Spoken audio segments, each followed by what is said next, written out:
Ladies and gentlemen, welcome to Made in Brunel TV's first ever live stream. I'm here with regular podcast host Paramveer Bachu. Yeah. I'm obviously Toby Crabtree. If you haven't listened to the podcast before, what are you doing? And well, I mean, we're going to cover everything that you've missed out on. We're here, it's a Thursday morning in the Barge House. It's the first day of the Made in Brunel show. Students have been flocking through the door all morning. Pam and myself have gotten a little bit sweaty, but we've cleaned up just for you guys. And the regular programming is going to be, we've got some cool stuff planned, haven't we? We do, we have a lot of cool stuff. I just want to comment, it's quite hectic out there. It is a little bit. So I'm quite happy that we're in here. It's nice, all quite good, it's calm. Nice and calm, isn't it? It's cooler in here as well, because it's very hot. I don't know why I'm wearing a blazer, but it's alright. You do look fly. Thank you very much. You're looking very swish. I think we're both decked out in merch as well. We are. Yeah, we're both representing the merch, obviously. Yes. The t-shirt for this year's brand above the fold, Yeah. and you've just gone for the classic Made in classic Brunel.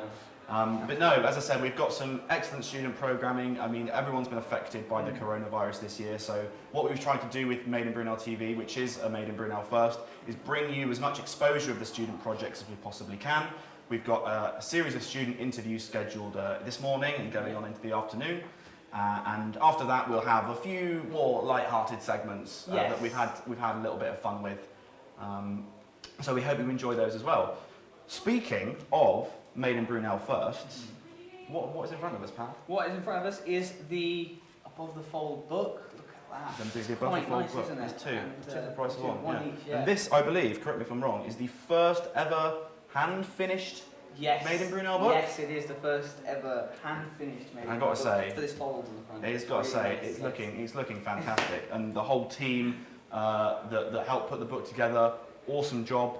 I'm gonna shout out Karis and Luca, publications managers who are in charge of that. So there you go. There's one for you guys, and everyone that submitted work as well for their major projects, embedded projects, human factors. All the books now are down in the reception area, so you'll be able to go and collect those. If you're watching this, what are you doing? Get to the Barge House and pick up a book. Pick up a book. All the projects are in the book and they look amazing. So. But anyway, what we're going to do now is we've got a couple of guests coming in. We'll talk more about the scheduled programming later, but we'll come back to you with some student interviews in a little while.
So, we're back live. We're joined by our first ever guest, the first ever guest Made in Brunel TV, first student interview, and one of Made in Brunel, the Made in Brunel team's very own this year. Indeed. Karis, how are you doing?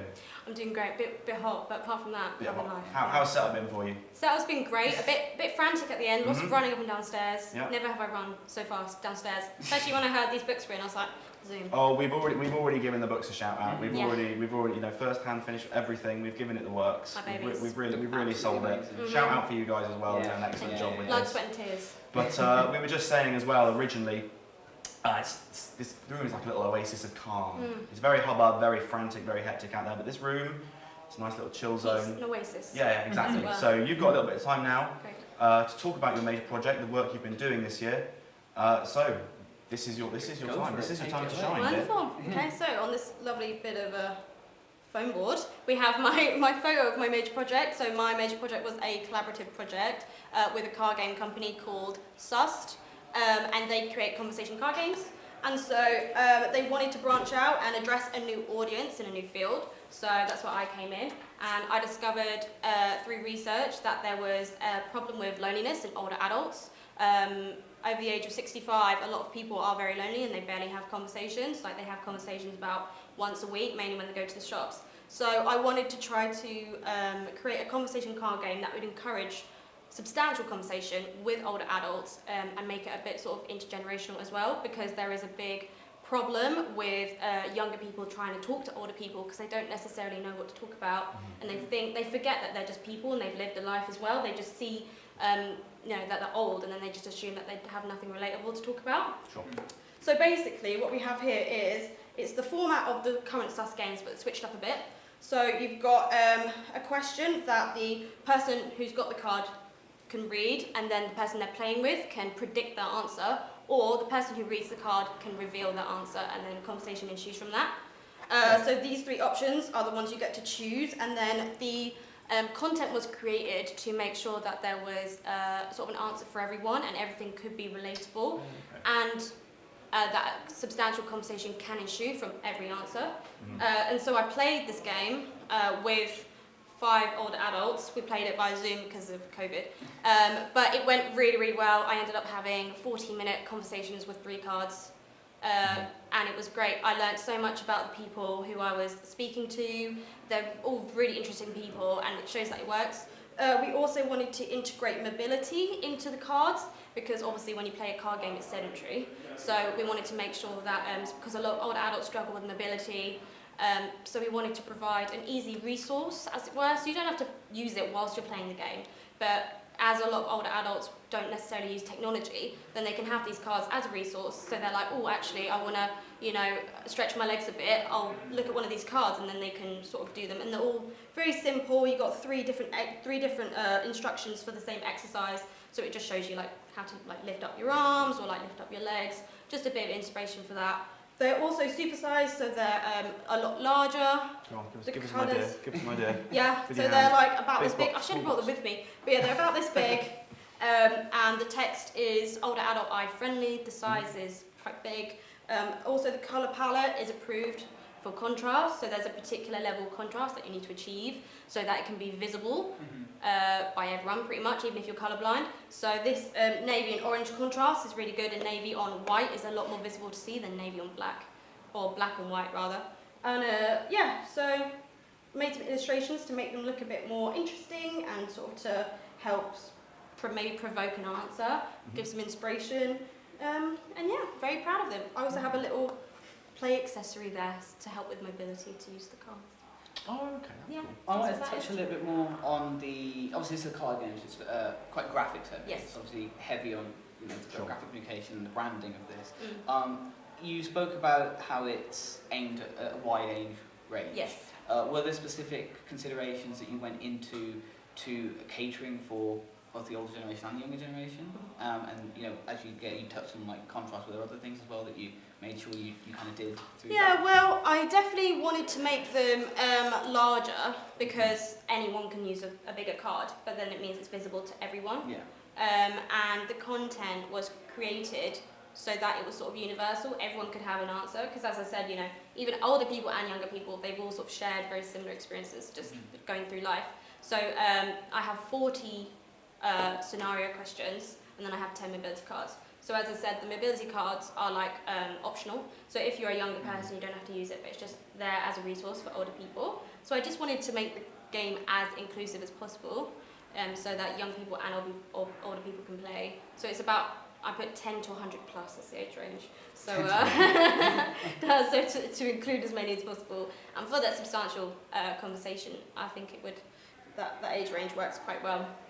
Yeah. That's super cool. Something you mentioned actually was, you said you had 40-minute conversations with these people from 3 cards, and I mean, we're doing a 10-minute interview at the moment, and as you know, it's difficult to talk about one thing for 10 minutes, let alone kind of 40.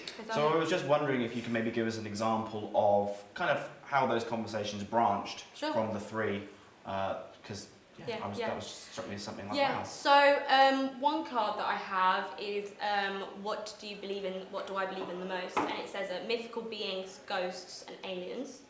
And one of the ladies I talked to, she said ghosts. Well, I predicted ghosts for her, and she was like, yes, actually. And then she proceeded to tell me how she saw her dead husband, and how she said that he sort of like came in their room, like sat down on the bed, and she felt the bed like dip, and she said she could smell his aftershave. She could feel the warmth as he like went in the room, and then she proceeded to tell me how like she's a big believer in sort of signs, so like feathers, and how they have like, a lot of people believe they have quite like a mystical sort of representation. So like a lot of people think that sort of when they lose loved ones, then they'll drop feathers down and they sort of see it as a sign from them. So she proceeded to tell me about that, and then she then told me about an experience she had where she dressed up as one of the Morticia Adams from the Adams family, and she was like, this was with her second husband, and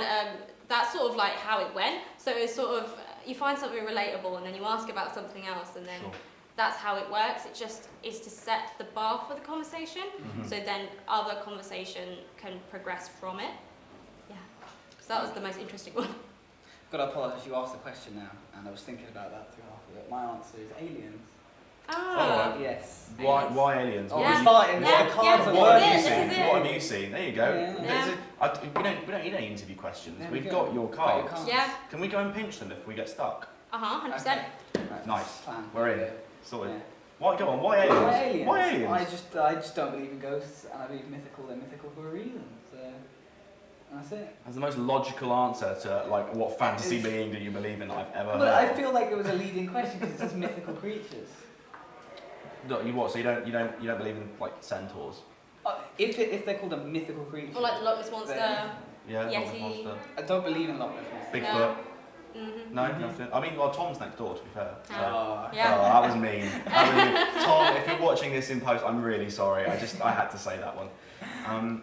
Something that strikes me about this as well is that it seems like there's a lot of human considerations in this. It's very much based in anthropology. So I was just wondering where you started in terms of addressing these issues, your process, if you will. So from the get-go, I was involved in focus groups with older adults. So I was invited on the Older People's Brunel Reference Group, which is an array of adults who are over the age of 65, who sort of do research and things as part of the university. And so from the get-go, I was asking them about sort of the problems that they've had with current card games, their preference on colour, size, if they sort of struggle with their eyesight and things like that. So, and there's a lot of research, I did a lot of research, and there's a lot of articles and journals about sort of how to design for older adults, and sort of the considerations that you have to think about. Because initially I didn't think about colour at all. Like my original designs were sort of like red on yellow, which is how they sort of, one of the colourways that the company currently have. And that is just not visible at all. For like, it cuts out about half the consumers that this would be appealing to. So then that's when I found out about the colour contrast calculator and like the limit that you have to have. It's like a ratio, it's like 7-11 ratio. And this is how I came to this colourway, and then after I came up with this colourway, then I did another focus group and I got good feedback from that. And then I was just looking at what font size is preferable, and I use the current font that the company use because it's nice sans serif and bold for visibility. And and then we were talking about how a lot of older adults struggle with arthritis and dexterity in their hands. So that's how I came up with this play accessory. So it just goes on the corner of the card, and it just means you've got a bit more to hold, because obviously the more you pinch your fingers, the more strained your muscles are. So if it's a bit larger, then there's more surface area and it's not as strenuous to play the game. Because I wanted to make it as sort of like comfortable as possible. Oh, Yeah. That's awesome. Interesting. Yeah. No, well, I think that's our time. But thank you very much, Kailash, for joining us. Very well. And thank you for sharing your major project with us. I found it extremely interesting. We were probably going to debate that later. Yeah, we are. So. Yeah, Mhm. almost certainly. I'm going to have to bring you some more cards. Yes, you are. please. Thank Yeah, you very, thank you yeah. very much for the Thank you very material. much. No worries. Yeah. Love Thank you to for see having you. me. And go and enjoy the rest of the show. Shall do. Thank you very much. Wave. I'm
So we're back for our second interview for Mib TV, and we're joined by Freddie Prentice. Freddie, how are you doing today? Hot. Hot. It is warm in this building. I'll let you know now, you have escaped the worst of the heat. Because yesterday and the day before, it was like 28, 30 degrees. I was a living puddle. It was an absolute mess. So the fact that we're all sat here in jeans now, that's a blessing. But yeah, awesome to see you here. How are you enjoying the showcase so far? You've had a chance to have a look at some Good. stuff? Yeah, it's a bit hectic, but It is a bit. interesting. I'm sure it will calm down a little bit later. But right now, I want to talk to you about your major project, which I believe is called Ozone. Yeah. So tell us a bit about it. What's the goals of your major project? So pollution is one of the biggest killers in the world, and it's not really. It's very well, you can't really see it. So that's the main problem. But last year I think it killed 9,400 deaths were attributed to pollution in London alone. I don't know if you saw on the news, but there was a 9-year-old girl in 2013 that had her death attributed to pollution, which was sort of a landmark ruling.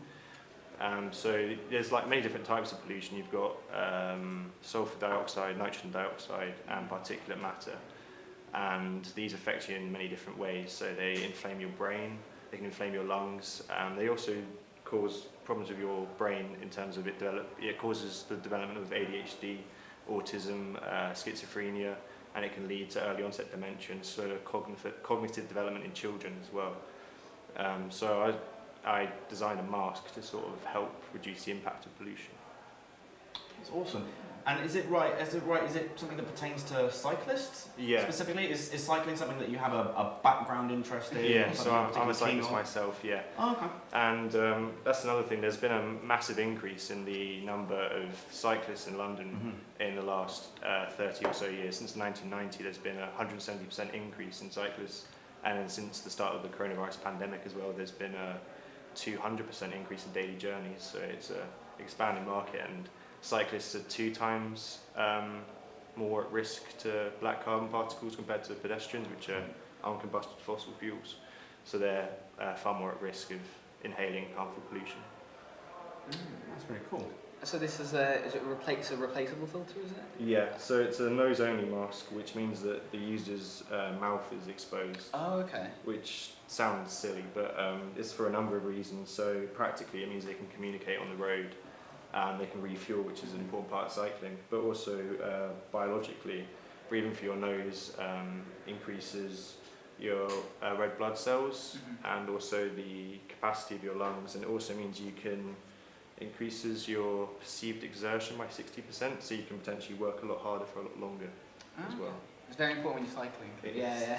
It is. It's really interesting actually, because before I settled eventually on my major project idea, I looked at this concept of urban resilience, this idea that you have to preserve these urban environments and mitigate any shocks, and that literally means like any shocks. It could be the pandemic, it could be a tsunami, but pollution is perhaps the most kind of up there prioritised kind of thing in terms of the whole idea of urban resilience. Is that something that you looked at as well, or is it something that you kind of were like, oh yeah, I like that, that's kind of up my alley from the off? Yeah, it's sort of a catch-22 with pollution, because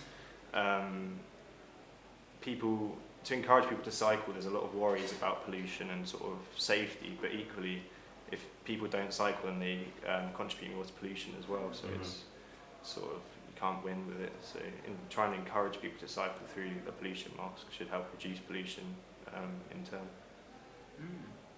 I think the design of the product is quite striking. It looks quite modern, quite sleek. I'm guessing that's quite a big aesthetic point that you kind of looked into for that. So I did it in collaboration with Raw Studio in Woolwich, and a lot of masks. So mask is sort of a fundamentally bulky design. So a lot of masks. I don't know if you've seen Airhead. I think it was developed at Brunel a few years back. It was on Kickstarter. They tried to make sort of a sleek design.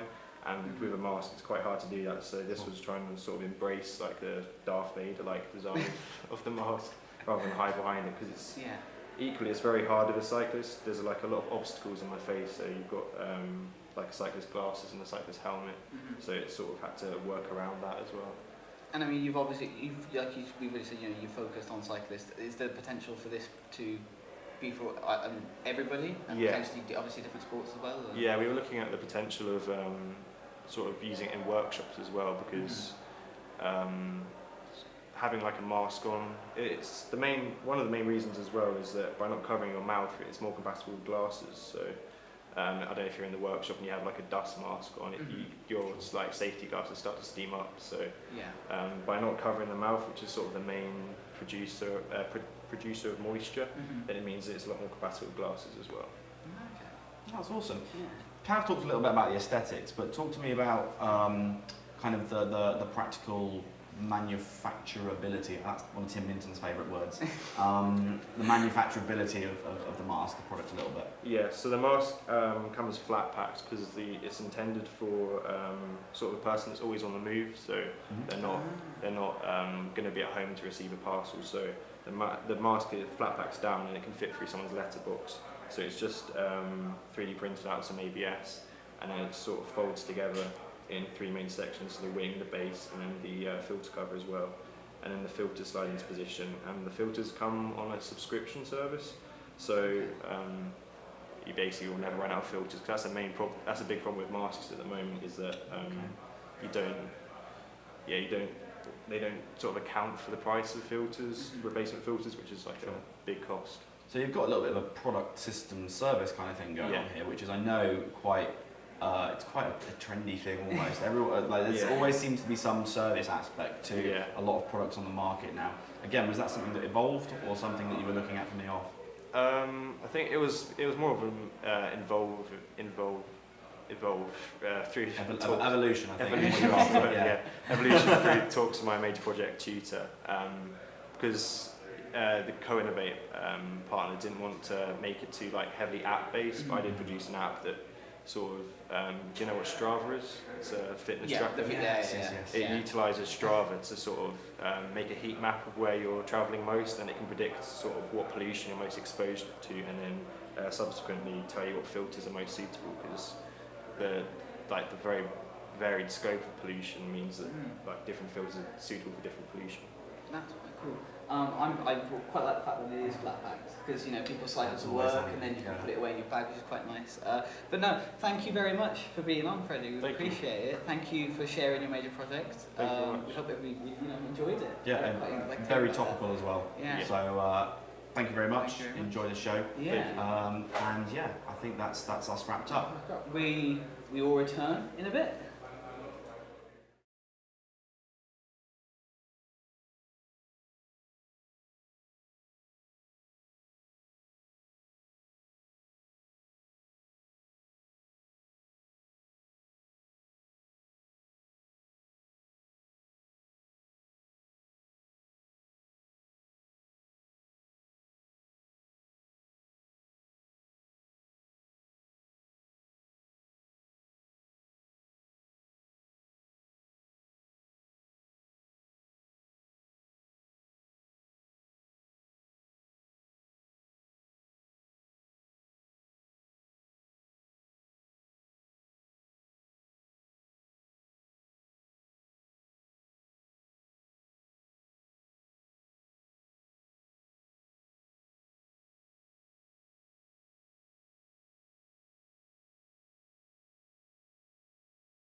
So we're back now with George. George, how you doing? I'm pretty good, thank you. Pretty hot. You all set up down the showcase at the I moment? am, yeah. I was running a bit late this morning because the Metropolitan line was only going to Baker Street, so I had to sort Oh, is of it? figure out what to do. We should probably tell people about that. We We might have to send out an email about that. Another email. Another email. Another email. I promise you, this time it's not our fault. just blame TFL for this. The other ones I'll take the hit for. That's on me. But this is on TFL. But no, George, just talk to us a little bit about your project, your major project this year. Okay, so this is Pi, and the idea is it's a inventory management system for fridges. So the idea is you have a smart map placed in your fridge, and then these small stickers, small labels that will be ideally on the food straight from the supermarket, and they use RFID technology for those who don't know. It's radio frequency identification. Awesome. So radio waves, they communicate with each other, and then over Wi-Fi the smart map will talk to your phone, talk to an app, and give you an inventory list of what's in your fridge, when it's going to go out of date, how much there is of it as well, and it can even give you recipe suggestions as well for things to make. So That's quite cool. I mentioned it before to someone else because I've seen the project when I was flicking through the book, and I mentioned to someone how useful it will be if I'm at the supermarket and I just click on the app and I'm like, oh, is my meat out of date? Do I need to buy any more meat? And it stops me overbuying the meat, which is really cool as well. Is that an issue? Is it an issue you commonly have? It's an issue I commonly have, yes. Yeah, You buy a lot of meat. I do buy a lot. You buy a lot of I meat. like my chicken, so I do. But yeah, no, I think it's just really useful, yeah. I've got one question, and actually, I saw it in the book as well when we were laying it out. I've got one question. It's been eating me up inside. Why pie? it's a bit cringy. Yeah, we love it. Go on. So well, that's all sort of project names are. I mean, you'll flick through the book and it'll be a bit of a cringe fest, I'm sure. But basically, my idea was I wanted to make reducing food waste as easy as pie. Oh, And I love it. so, and I was just playing around on Illustrator, just trying to make logos, and I settled on that, and I thought, yeah, that looked quite nice. Well, I don't know about easy as pie, but it's certainly a piece of cake. Ah. Oh no! Toby. Stop No, it! you should I'm be sorry. competitive. Power of takeover. I'm gonna go God, and just okay. sit over here for a second. So I know that obviously you said there's an app that goes along with it as well. So, and we've just touched on Pi. So a lot of branding has gone into this to kind of make it more friendlier. Is there anything you want to touch a little bit on that? And you know. So I know there's a lot of theory behind. I hope the tutors don't watch this, but I picked the colours because I liked them, Fair. and Fair. I know you're meant to sort of back things up, but I mean there was thought into it. It's I mean the whole design was to be quite minimal, and so that it didn't obstruct the fridge capacity, and also didn't take too much attention away from the food itself. But the branding. Yeah, like I said, just wanted something quite striking with the logo. I feel like it's quite nice how it's how it can fit onto a lot of the elements of the product. But the colours, I think blue's got links to trust and also like keeping things cool and fresh. Absolutely, yeah. That's good. Yeah, and I was going to say because you've carried it through. I'm looking at the book, and you've carried it through into your app quite nicely. Yes. So you might have picked it because you liked it, but it's clearly working for you very, very well. Thank you very much. So you've done a really good job. You're also repping the blue as well, I see. I am, yeah, and also my socks as well. Was that intentional? Was that intentional? It wasn't, no. Oh, but, that was your opportunity to say it was. I mean, it's the industry night, so If so. hopefully someone That would knows. be it. Yeah. really, really crisp. Yeah. It's going to be fully lit out with this one. Blue jeans as well. Probably. Blue jeans. Yeah. Oh, I haven't brought a pair of jeans to change into it, but yeah. So I don't know what I'm talking about. Look, we are on our first complete tangent of Mib Tv. We're 3 interviews in now, and we're off on jeans. So Here we go. what it is, what it is. First everything. It's bound to happen later on as well. Yeah. Could you talk a little bit more about the kind of like technical aspect of the map and maybe the technology that went into it? Because obviously you mentioned RFID, but did you consider NFC or anything very similar to that? So I was looking into RFID and NFC, and it boiled down to range and cost as well. So, I mean, thankfully the receiver is only a short distance away. If you think of a fridge sort of shelf area, it's not not the biggest, so that was quite helpful. But I think the applications of NFC, something to do with how much data can be transmitted. Sorry, I'm an idiot. NFC? Near field communication. Near field communication? Yeah, I it's have the no idea. it's what's inside your cards. Contactless and Apple Oh, Pay. okay, right. Yeah. Why did you Oyster say that? cards, I think. Why did you say that? Why you make me feel Us like an idiot? technical guys over Why you here. gonna make me feel like an idiot? But and then also another technology in the map. There's a weight sensor, pressure pad, and the idea is that can keep track of the weights of the food. So it does a simple calculation. You know, what was it before it was before it was removed, and then what is it afterwards? And I thought the weights, that's something. There are inventory products out there, but they're very expensive, and I thought this makes mine a bit unique. And another thing with RFID, I've just remembered, it's used in industry stock taking.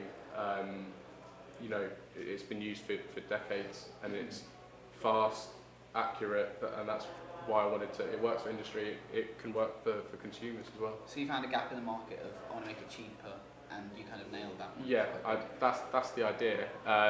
There are some products that have tags and on them, and some of these tags were ranging for free. It would be $80 or something. Okay. So RFID chips, stickers, you can get for, I think they cost about 25p to manufacture. So the price range is just massively different. So hopefully it works out. It's a really interesting application of an existing technology in a totally different context, and I think that's where my head as a designer is at.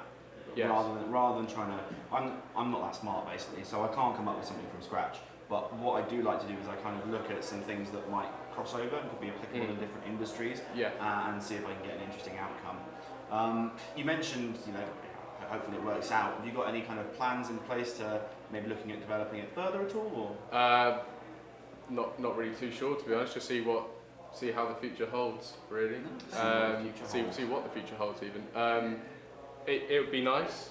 Yeah, I think it'd be quite cool. I mean, I enjoyed the DIMP module and making the business plan and some of the entrepreneur stuff as well that Dini's done. And it's definitely a route that interests me. But we'll just have to see how things pan out, I guess. Sound like I'm keeping something under wraps, but I'm really not. More sign NDAs here. No, thank you very much for coming on and sharing this your project. It's really cool. Toby and I absolutely love it. I would buy one, so if you do, please let me know. I'll hit you up. I do want to get one. Give you a just discount. Get that boy on Kickstarter. Yeah. Awesome. But no, thank you very much. Thank you guys. Thank you. We'll be back in 1 minute.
So we're back with Joel Ambrose Brown, and we've actually got our first Viva video of the day. So let's cut to Joel's Viva presentation. This is Unseed, the debut product by Ponic. This product has been designed to provide the recommended serving size of spirulina every day. Spirulina is naturally high in protein and iron and can be easily incorporated into a healthy diet. What makes this product unique is its ability to continually produce a daily serving of spirulina year-round. This means that per day, this product can produce more nutrients than any competitors. The ability to continually harvest spirulina was tested and found that a 10-litre culture would be sufficient for this purpose. The product uses aeration to agitate the culture and an immersion heater to maintain optimal growth conditions. To prevent the risk of contamination, the pH is continually monitored. To turn the product on, any button can be pressed. When on standby mode, the product displays the current culture conditions. Once on, the user has access to the main menu, which can be navigated using the dial. The harvest menu comes first, as this will be used the most, and so the product can begin harvesting within 3 clicks. The next option is pH. A pH above 9 must be maintained to reduce the chances of contamination. In the event that the pH falls below 9, the user will be presented with the option to enter the contamination mitigation mode. This slowly increases the temperature to between 40 and 45 degrees. This high temperature is maintained until the pH increases to a safer level. The user is unable to use the product during this time. An alkaline powder will be sold by Ponic to speed up this process. The site depth is the next menu option. This will require user input to inform the product about how dense the culture is. The product then uses this value to estimate the amount of spirulina in the tank. Next comes temperature. Spirulina is tolerant to a large range of temperatures, so this is a less critical variable. The default setting will aim to maintain a culture temperature between 35 and 37 degrees. The temperature can be reduced if the user is going away to slow down the growth of the culture. Finally, the tank status option. Here the user can see the estimated total spirulina in the tank, the estimated site depth throughout the week, and the remaining nutrients that needs to be added. The user will have the option to add the nutrients every harvest or once a week.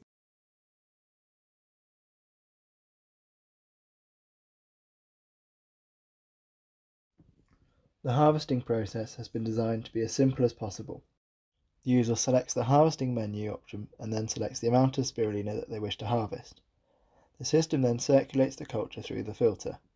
Once ready, the user can open the tray and remove the filter to access the spirulina.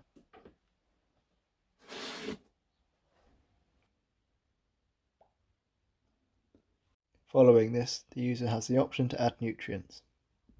The amount of nutrients required will be equal to the weight of the harvest. This can be easily measured using the nutrient scoop provided and added directly to the culture.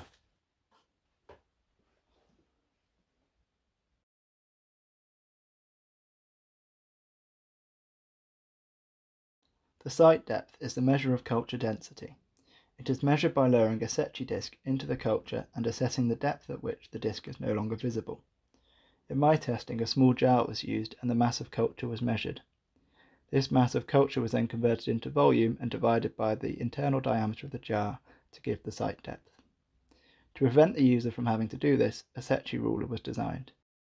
This tool has a Secchi disc at one end which is lowered by the user into the culture until it is no longer visible. The markings on the side of the ruler can then be used to measure the site depth, which can be inputted into the product via the site depth menu. This should be completed at least once a week to ensure that the product can accurately assess the amount of spirulina in the culture. A series of modular lids have been designed to increase the functionality of the product. These are waterproof and can be used to grow plants or can be used for storage. They're made from polypropylene and can be cleaned in the dishwasher. They are removable, so the configuration can be changed and the lids can be washed. The lids sit on a sealed base which forms a barrier between the lids and the culture to reduce the risk of cross-contamination. The ability to create a unique configuration will increase the emotional connection with the product. So we've just watched Joel's video, and I think what I really want to ask about is, why spirulina? Why did you choose to focus on spirulina? And what can an everyday person use it for in their normal life? So I was looking to maximise the amount of nutrition that a user can grow on their windowsill, specifically nutrients that are difficult to attain from a vegetarian and plant-based diet. So I focused on looking into the protein, iron, calcium, zinc, omega-3 and omega-6 content of a wide range of foods. And from that I found that spirulina by weight has more protein than steak and more calcium than milk. So therefore I was looking into ways to cultivate that at home. And I found that what was required to create the daily serving size was a 10-litre size tank, and this will filter through and produce a teaspoon of fresh spirulina every day. I think obviously as you're on product design, it's fairly technical, more technical. We saw that you did some testing in your video, some experiments. Can you talk us through a little bit about what you did do and how you did it? Yes, so for my final testing, what I created, I had a 10-litre fish tank with an aquarium heater, and I was measuring the temperature daily. And then I would filter that in the morning, and I'd measure the sight depth, which is a measure of how dense the culture is, which is used by this ruler. You basically dip it in until you can no longer see what's on the here. So I measured the sight depth every day to make sure that I wasn't harvesting more than the culture was capable of producing. And I also inspected it under a microscope to take a more quantitative approach to see if there was actually a massive drop in culture and to see if I was over-harvesting. And I found that the 10-litre tank was more than suitable to provide the daily recommended serving size each day. I think it's quite cool. It's awesome. Yeah. You mentioned kind of a focus on a balanced diet. Yes. And I was just wondering if it's something that you maybe have like a personal connection with or a personal affinity for in terms of the things that you don't get from vegetarian diets. Is it you particularly into your fitness or Well, stuff? I reduced my meat intake about a year or so ago, and since then I noticed you just become more aware of what's not in plant-based items, specifically protein and stuff. And it predicted by 2025 that around a quarter of the British population would be a reduced meat or vegetarian and vegan. Cool. So therefore, it's going to become increasingly important. And then this is also to try and convince those that are looking to shift but are worried about certain nutrients that this product could try and just help you along the way. Sure. Try and boost. So essentially what it produces is a teaspoon, which is equivalent to a handful of greens. And then the top of the lid can be used. I've got a modular system of lids which allow you to grow other things such as microgreens, or if you wanted more of an experience you could grow herbs, which is many people do on their windowsill. Oh, fantastic. Yeah, that's quite cool. I know a lot of people that definitely be interested in one of those. Yeah, no, I think it's a really neat project, a really good, a new take on the whole healthy diet, balanced diet thing. Yeah, no. Awesome job with it. Thank you very much. Thank you. Thank you for joining Cheers, us. guys. It's been good. Thank you for sharing your major project with Yeah, everybody. no worries. We will be back in a minute.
So we are back this time with our second Maiden Brunel member from the team this year. Luca, how you doing?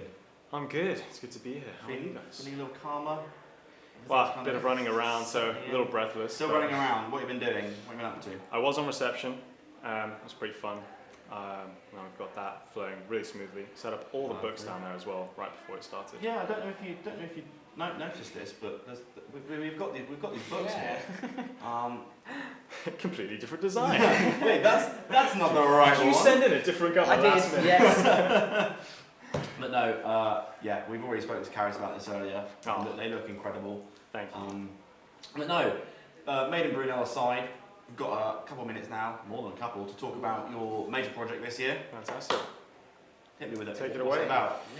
Yeah. So I've got a bit of personal experience on this. I dived myself, and I was thinking when people dive early on, especially new divers, people go for touristic adventures, they're not necessarily experienced, and it's a very quick sort of like rush, get training done, equipment on, go underwater. The thing is, when you're underwater, you make a mistake, way more serious than on land, especially if it's air related. You don't want to be drowning underneath. So mine sort of puts a little bit of like a link between the diver and the dive master, mostly just to report air readings, pressure, and it shows even if you're breathing irregularly, symptoms of like onset of panic or leaking equipment, which is fairly important, should be addressed instantly, otherwise it can get really serious. And yeah, so it's a 3-part system. You've got your identification number on the tank that can be swapped out, the rubber plates so they stay quite firm. Everything's set up beforehand, so the diver themselves actually does nothing. It's all behind the scenes, it's really like an invisible safety net. That's my tagline. And this part, it was in every report I did, DIMP, major, Yeah. just those two. Every report. That sits on the tank, that's got the sensor in it, that's where you connect all your equipment. And this device here is what the dive master uses. So one of these connects up to roughly 6 of these. And that just shows all of the diver's information at the same time. All condensed, no buttons, because it's just turn on, it works. If it doesn't, it lets you know. And it's not necessary to use, so that's the thing. If it lets you know that something's not working, it's better off not using it. Because otherwise, you might trust it, and then that's the issue there. Sure. I'm quite a big fan of the models themselves, the digital models that you've made. They're incredibly nicely made and well detailed. It must have taken a long time. Oh, so long. Okay. Such a long time I spent on these. So, countless revisions. Off the top of my head, I can think of 3, 2, 4. around that 324? number. Yeah, 324. 324. Call it that. That sounds good. We'll settle on that number. On a more serious note, Yes. talk to me about the designing with the restrictions of something that is designed to work whilst entirely submerged, because that's got to require a completely different set of standards to something in, a normal environment. I was going to say, because this is probably maybe one of the revisions that you probably did in terms of waterproofing and maybe pressure Yeah, and all so that kind of stuff. The methodology I sort of went through was form follows function. Yeah. So initially I had to make sure that everything that needed to be done was accounted for. Yeah. And that could fit into a device. Didn't want to design the device first and then compromise by taking out a feature. So the actual physical designs came about later on, and actually, you can't see it now, but on the back side of this, it's got what divers usually have, which is a pressure gauge and a depth gauge. So that's already designed for depth. This is simply a modification, sort of extending it backwards a bit, getting a screen in there and a receiver. That's based on the same manufacturing methods of normal first stage regulators, which are bloody tough, over-engineered, go down further than we can in the water. So I had to make sure that the sensor could stay in there completely fine. So I went for the circular. Obviously, that's the strongest shape. And I looked through the patents, the standards, British standards for this equipment. And it's a lot of like no sharp edges, because again, it's in contact with people, in contact with equipment. There's a lot of compressed air. You want to really like sound structures that can just contain all that air in without letting anything go wrong. And maintenance is a big one as well. So I wanted to integrate that with standard maintenance procedures. So like every year or 2, you bring it in, you get it maintained. Mostly for the mechanical stuff, especially O-rings, you check yourself, and that's like just getting a correct seal. Worst case is it leaks a bit underwater, quicker dive. But for the rest, the batteries can last a very long time. This is actually rechargeable on both. So if it needs servicing, you bring it to the same centre disassembly as it would be.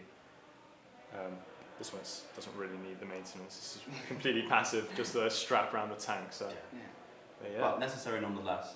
Absolutely. As my want as an interviewer, I do have another question, which is you talked about the communication between diver and instructor. I know that when divers are training to go down scuba diving, it's more than usually one-to-one. It's usually an instructor and then kind of like maybe 3 or 4 divers. So I was just wondering about the kind of group communication between all those parties and if there was any considerations made for that. Between the divers themselves, they're trained very strictly on a buddy system, and that's essential. That's basically it's really bad practice to dive alone. Because if something happens, you're done. So I didn't want to interfere at all with the current training for that buddy system. Their communication is maintained as it is now, and that will continue to improve and develop as that side of the industry is researched. Whereas I just wanted to link the dive master to the entire group passively, rather than right now it's like the person that's closest to them will get checked first. Dive master usually turns around, asks for your air pressure, and has to go around the entire group. But with this, they can sort of do a quick check and address any issues. They shouldn't be altering their training though, because otherwise that's like learning to drive automatic and then driving a manual car. You're a bit, in the deep end. I'm just going to say as well, Dive Master Bataka That's is a that's a good fantastic name. Yeah, 100%. I'm this close. I've got like 2 more certifications than I can the do. Dive Master Bataka is phenomenal. How long is that going to take to get those 2 certifications? First of all, I've got to go on holiday. but Okay. That's going to be what, a year? That's going to be the most difficult thing, yeah. And somewhere nice and warm. Don't want to be diving here. There's a place like It's Hidden. warm in It's just here. cold. So. Yeah, there's no water in Yeah, it. That's if true. it rains enough, If it rained enough. Attic. No, should yeah. be Come all on right. now, come on, we don't want that. No, We we don't Absolutely want not. we don't want to jinx it. But no. No. Luca, thank you very much for coming in. Thank you It's for been a having me. pleasure talking to you. Your project looks phenomenal. Thank Where you. are you off to now? What are you doing now? I'm actually going to go stand next to it for a while. Oh, yeah, that's finally novel, get to isn't talk it? about Yeah, stuff that's people. a bit novel, just isn't it? repeat everything you've just said. Yeah. I managed to walk past it. I saw someone there, but I was already on the way to find Oh. Ollie, Mib Tv. Right. Yeah. Fair. Promise. Thank you very much. Thank you. We will return in a minute.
Hello, ladies and gentlemen. We are back. This time we're joined by Alice.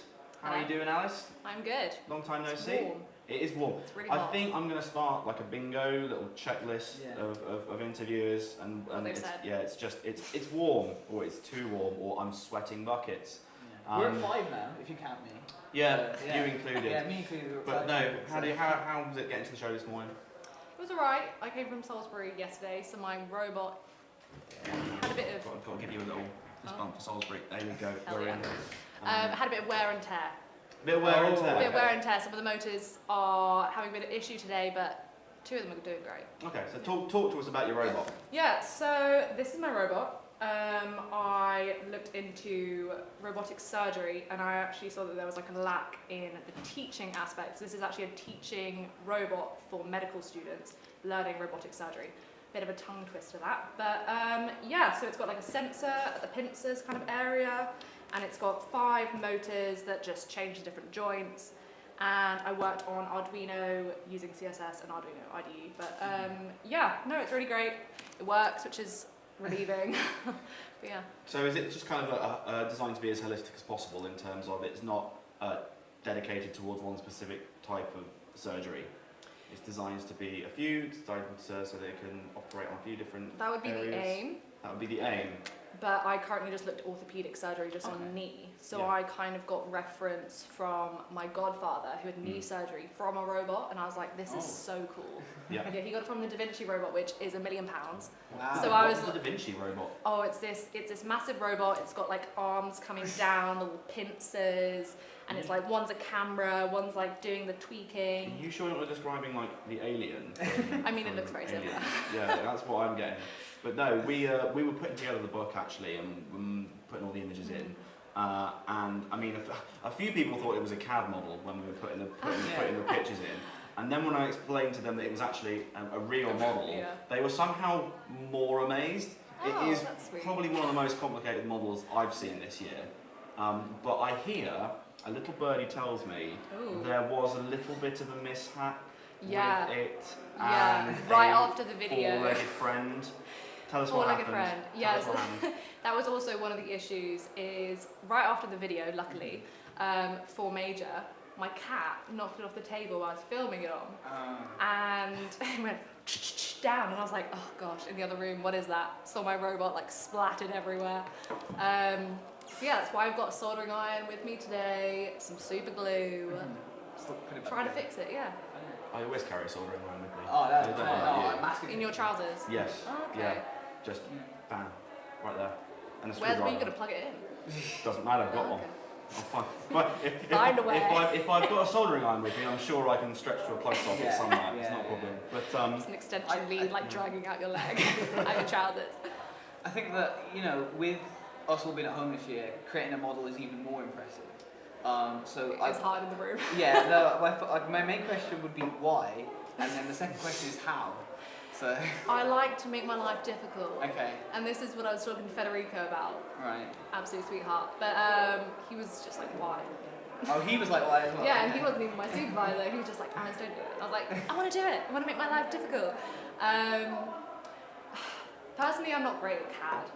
So if I was going to do a CAD model, I don't think it would show my skills best. So I thought making it would probably suit me a bit better. Yeah, It that does was look the pretty main funky reason. as well, doesn't it? Yeah, I it gotta does. say. It does work, which is Yeah. great. I would love for a medical student to test it out, but Mhm. I mean, is that Not something? really Is that something maybe on the horizon? Something you want to explore, like the practical I mean, testing of it? yeah, that would be great. I actually talked to someone from Skyder. It's like an American robot medical tool device company that makes tools. Yeah. And I was talking to someone who's actually working for them that lives in Bath, and yeah, they were like really keen with it because they don't actually use the sensors. They use the same kind of arm system, Yeah. but they don't actually test how much pressure you're doing.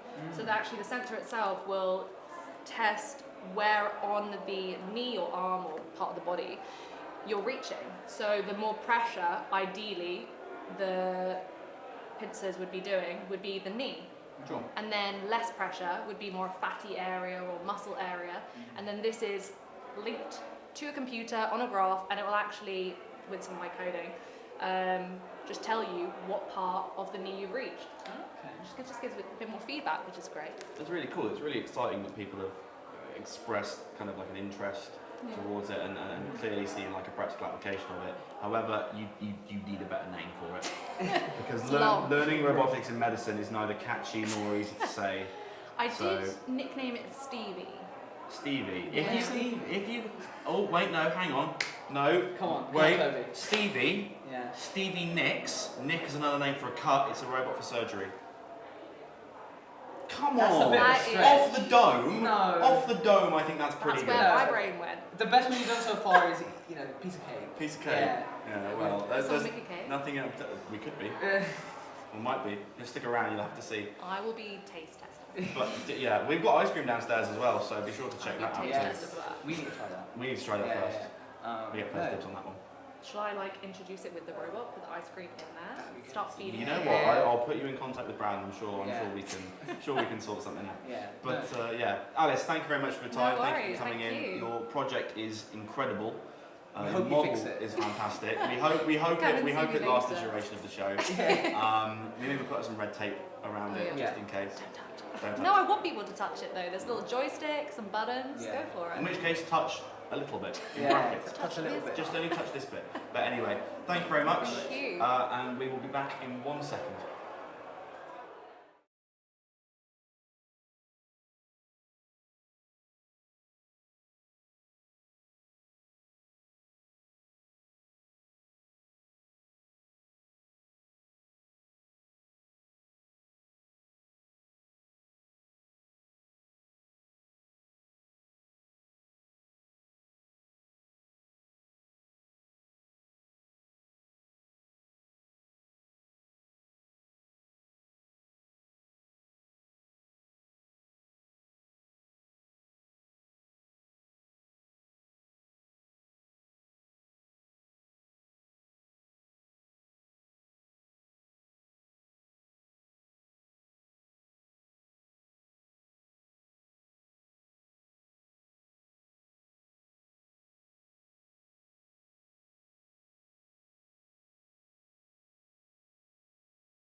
So we're back live, and this time we're joined by Jake.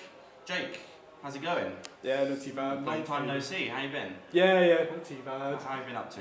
What have you been up to? Just finishing uni, back into working and stuff. You so know what? Same. yeah. That's highly relatable. I must say that I think the last time I saw you, your hair was not that long. But as someone with a mane myself, and Power actually. Yeah, as well. with long hair gang. Yeah, it is. So Long, fantastic. long hair gang's a terrible name. We're we're gonna have to come up with something better than long hair gang. But I appreciate. I quite the like sentiment. it. I don't know. Long hair gang. Yeah. Well, I think it's done now. Well, you can start, circulating. Yeah. See how it's received. But I Long suggest strand gang. stop. Strand. Yeah. God. Hair aside, talk to us a little bit about your project that you've done this year for the major. Yeah, so kind of the initial concept was seeing areas within UK secondary schools which could be improved for children with autism. So with first talking to some experts within the field, so mainly special educational needs coordinators, it's found that where there's a lot of support for academic subjects, there are almost none for practical subjects. So from that, the inspiration of the project was focused on how design and technology, obviously quite relevant to us as designers, but a really important subject for kind of a lot of developmental aspects could be improved to kind of boost inclusivity within lessons. So the product aims to help the operation of non-powered hand tool use within secondary school design and technology workshops. That's awesome. That's really cool. Are you particularly? Do you have? Some people you give them a saw and they'll try and hold it the wrong way around. Are you particularly aligned with the practical aspect of design? Is it something you have a particular? Yeah, I think because of my experience on placement and kind of my job from there onwards, it's a lot of kind of old school engineers which have really highlighted the importance of these practical skills, because it really helps you understand kind of and like visualize how physical objects will be. I mean, it's easy enough for us to all work on computers, but I think actually being able to make stuff with your hands is so important as a designer, and kind of understanding design as a subject anyway. So that's kind of where I found the importance with the product. Yeah. Would you mind talking us through the kind of technical aspect of the product? Because I know there's some embedded electronics in there. Absolutely, yeah. Talk us through that. So yeah, the product kind of relies on two kind of key, I guess, veins of innovation. So material innovation for the use of kind of emerging classes like EPDM and low geometer silicon to improve stuff like the motor aspects related to an autistic spectrum diagnosis, and the sensory aspects as well. So reducing some of the unpleasant sensory stimulation from tool use and improving kind of comfort of using tools. And then alongside that, kind of embedded electronics, which uses a series of sensors which are integrated into the silicon component to track and monitor different aspects of using tools. So like grip strength, steadiness of hand, and consistency of motion. So allowing the user to effectively track and monitor how they as an individual use the tool. Yeah, that's quite cool. Yeah, it is. Yeah. Just talk to me a little bit about the kind of the way you approach the issue in terms of your research and how you kind of found like a foundation for the development. Because I mean, I'm guessing there was a lot of anthropometric research that kind of went into this. Yeah. So I mean, that alongside kind of more just designing for autism in general is incredibly difficult, because it's such a diverse range of. It can mean a totally different thing from individual to individual. But so the key constraints of like anthropometric was a huge issue, because obviously I'm designing from 11 to 17 years old. That for male and female, that is right in the age of when a child to an adult. So a lot of kind of a lot of I'd say probably 40% of the project was kind of dealing with the anthropometric side of it, ensuring that this product was adjustable to fit anyone between the ages of 11 to 17 and still function, because obviously with wiring and stuff and you're changing the shape that significantly. It was tough, but managed to get there in the end. So and then also just in general with designing for autism, that a lot of the kind of the key symptoms can sway one of either way. So for example, sensitivity to external stimuli, that can either be hyper or hypo. So it was finding that kind of sweet midpoint that tried to cater to both sides as best as possible. But so with this solution, I feel like pretty much there with it. Yeah. I've got a bit of a businessy question. So quite more for Tim. But Richard, this is for you.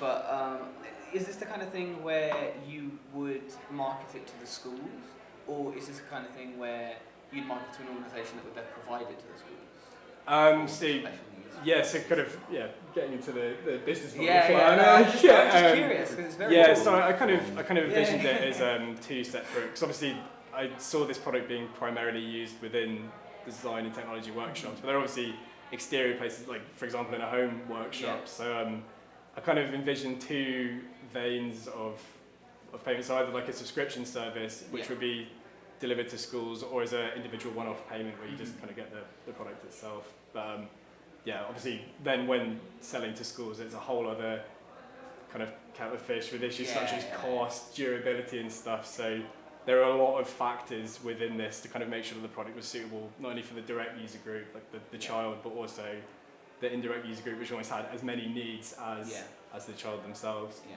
I mean, that's the reason I asked, because again, I think it's very useful for people who have home workshops as well, and I'd hate for it to just be directly aimed at schools, for example. But no, that's quite cool. The other thing I wanted to ask as well is that you said that it obviously tells you, it gives you feedback. Is that done through an app, or is it on device? Yeah, so this is on the device. Okay. It's got haptics in it. Yeah. What? So. You mad? Well, I actually kind of following on from your previous question about for designing for schools, I actually found that kind of using a haptic feedback was the cheapest option in comparison to using an app. So so from using being able to use haptics instead of like an app and stuff, it also dramatically reduced the cost and it made the product a lot simpler to use. So obviously with the end user group might having some issues with the executive function, so the product needs to be really clear and understandable to use for anyone. But yeah, so that's I think that's good. I think you don't just make an app for an app's sake. Yeah, like no, if it's the haptics serve, arguably better. And I think that findings, or those findings, is really truly indicative of the rate at which these kind of embedded electronics are becoming way more accessible, and the rate of where they're being developed. Because 5-10 years ago, maybe you'd say an app, there's an app for that thing. But now, I mean, we were talking earlier about was it NFCs? NFCs, for example, that kind of stuff. It's all going really almost mainstream. And it's really exciting. Absolutely. I mean, so the first smartphone was only 15, 16 years ago, something like that. Who knows what it's going to be like in another 15 years? We might not be using them anyway. So it's kind of important that designing for longevity to not kind of, I guess, jump on the bandwagon a little bit of using an app. It's that I want this product to last for kind of hold up as a design and stuff. I mean, too fast saying that, who knows what could change, so But no, thank you very much, Jake, for coming on and very sharing your major project. It's been a pleasure to see you. It's been really good. Thank you. Thank you very much. We'll be back in a bit.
So we're back now, and we're joined by, I believe, our third team member of our interviews. They're all coming in this morning. Charlotte. Hello. Resident New Designers Manager. Yeah. How are you doing? Yeah, good, thank you. How was set up for you? It was good. It was busy, tiring, but yeah, it feels good. And I feel like not hot. Not hot. We're still maxed out at 5 from when you called out. Big one. So far, every single person we've asked, how you doing? Hot. Yeah, it is a bit warm, hot. sweaty. Slightly warm. Sticky. But no, we're in here now. We were saying earlier, it's a nice little kind of calm room. Yeah, so it's in calm this room as outside, well. Exactly. But you've got a chance now to kind of talk about your main project. I believe it was a collaborative project. It was, as well. yes. So talk to me a little bit about who you were working with and what they were after specifically. Yeah, so I was working with Royal Brompton and Harefield Trust. So they have one site in Chelsea and then another site in Harefield, which is actually near Uxbridge. And I was working with their pharmacy team and hospital porters because their pharmacy is actually off-site to the hospital. So essentially, they wanted a project. So at the moment, to transport medicines, they're just using an old shopping trolley, which really is quite it's not been designed for that task. So yeah, it was about designing a new way of transporting the medicines safely and effectively to the hospital. So is that going to the hospital between like a pharmacy or? Yeah, so part of the 5 to 6 minutes of the journey is outside. So we've got the main pharmacy on Fulham Street and the hospitals on Sydney Street. So it's about a 5 to 6 minute walk outside, and then also it's obviously used within the hospital to go around all the wards. So. Oh, awesome. What kind of considerations do you have to consider when you're doing this? You know, in terms of, is there like an anti-theft thing that you have to consider, or yeah, different types of ground that you were moving on because it's outside? Or? Yeah, so I got to speak to the porters about kind of their opinion, because obviously they're the main user, so it was about deciding what they thought was the most important thing because they're going to be using it. And the wheels were a particular concern. The current ones are just plastic wheels, so they're not great outside, and if things are shaking, you have some prescriptions in glass bottles, so it was about keeping them safe as well. Obviously incorporating, I've got like a shutter on it now, which it didn't have before, because when you were outside, it's obviously accessible by the public, so someone could just come along and grab a medicine, which wouldn't be great. So being able to lock that off, being able to compartmentalise it, and also taking care of controlled drugs and light sensitive and temperature sensitive drugs as well, because obviously they change their chemical stability if prone to that. So yeah, and then just generally the usability of it, making it as easy as possible for them to deliver their rounds, because the patients are relying on getting their treatments. So is there something that's designed to go out kind of on the wards as well? Yeah, so it's wheels round the hospital after going outside. Yeah. Oh, really cool. Multifunctional. It is multifunctional. Yeah. It's really, really cool. Just talk to me a little bit about how you considered how things were sorted. Because I can imagine, like, as you said, a fairly strong emphasis on that. Because the last thing you want is not being able to find someone's medicine, or God forbid, giving someone the wrong medicine. Yeah. So just talk to me a little bit about how you consider, because it's this neat little unit. I can get a sense of scale from your board because I can see the desk behind it. Yeah. And it looks so small for something that needs to carry and do so much. So I'm really interested in how you managed to just kind of cram everything in whilst ensuring things were as easy to find as possible. So this is specifically just for the kind of outpatient drugs, so things like any PPE equipment, and then general pharmaceutical drugs like paracetamol, ibuprofen go in boxes on a delivery round in the morning in a van. So this is specifically for the 3 rounds during the day for any of the outpatients who are requiring specific drugs. So they have green bags at the moment that they use in the hospital, which are all labelled via the ward. And so the pharmacist will pack those bags and give them to the porter, and the porter then packs the trolley. So by having 8 drawers, obviously, if a bag was too big, you can obviously take out the drawer and it leaves the open space to have bigger bags. But the maximum would be 8 wards, so it leaves a tray for each one. But one ward might only have like 1 prescription, so it obviously doesn't take up much space. So. Awesome. That's quite cool. Really interesting. Yeah. Were there any kind of choice that you specifically had to abide by with like material and style and stuff like that? Yeah, so obviously, I mean, aesthetically, just keeping within the I can NHS see brand. the NHS blue. and I white. picked up on that one, yeah. So there wasn't, match range wasn't going to be like super colourful. But mainly, obviously, because it's going to be in a hospital and carrying sterile treatment, hygiene was obviously quite important. So it's actually made from a construction board that's waterproof called Sealwise, which is used for kitchens and things as well. So it's easy to wipe down. And then the handle, which is obviously the bit that porter is touching the most, is antibacterial. It's kind of in an antibacterial wrap, so it doesn't need to be cleaned. So very sterile. prevalent now as well. Very exactly. Everyone's fastidiously. So we need to replace one of the handles with that now. Yeah. Good. Good do. There you go. You're branching out already. Exactly. Talk to me a little bit about on like a practical point of view.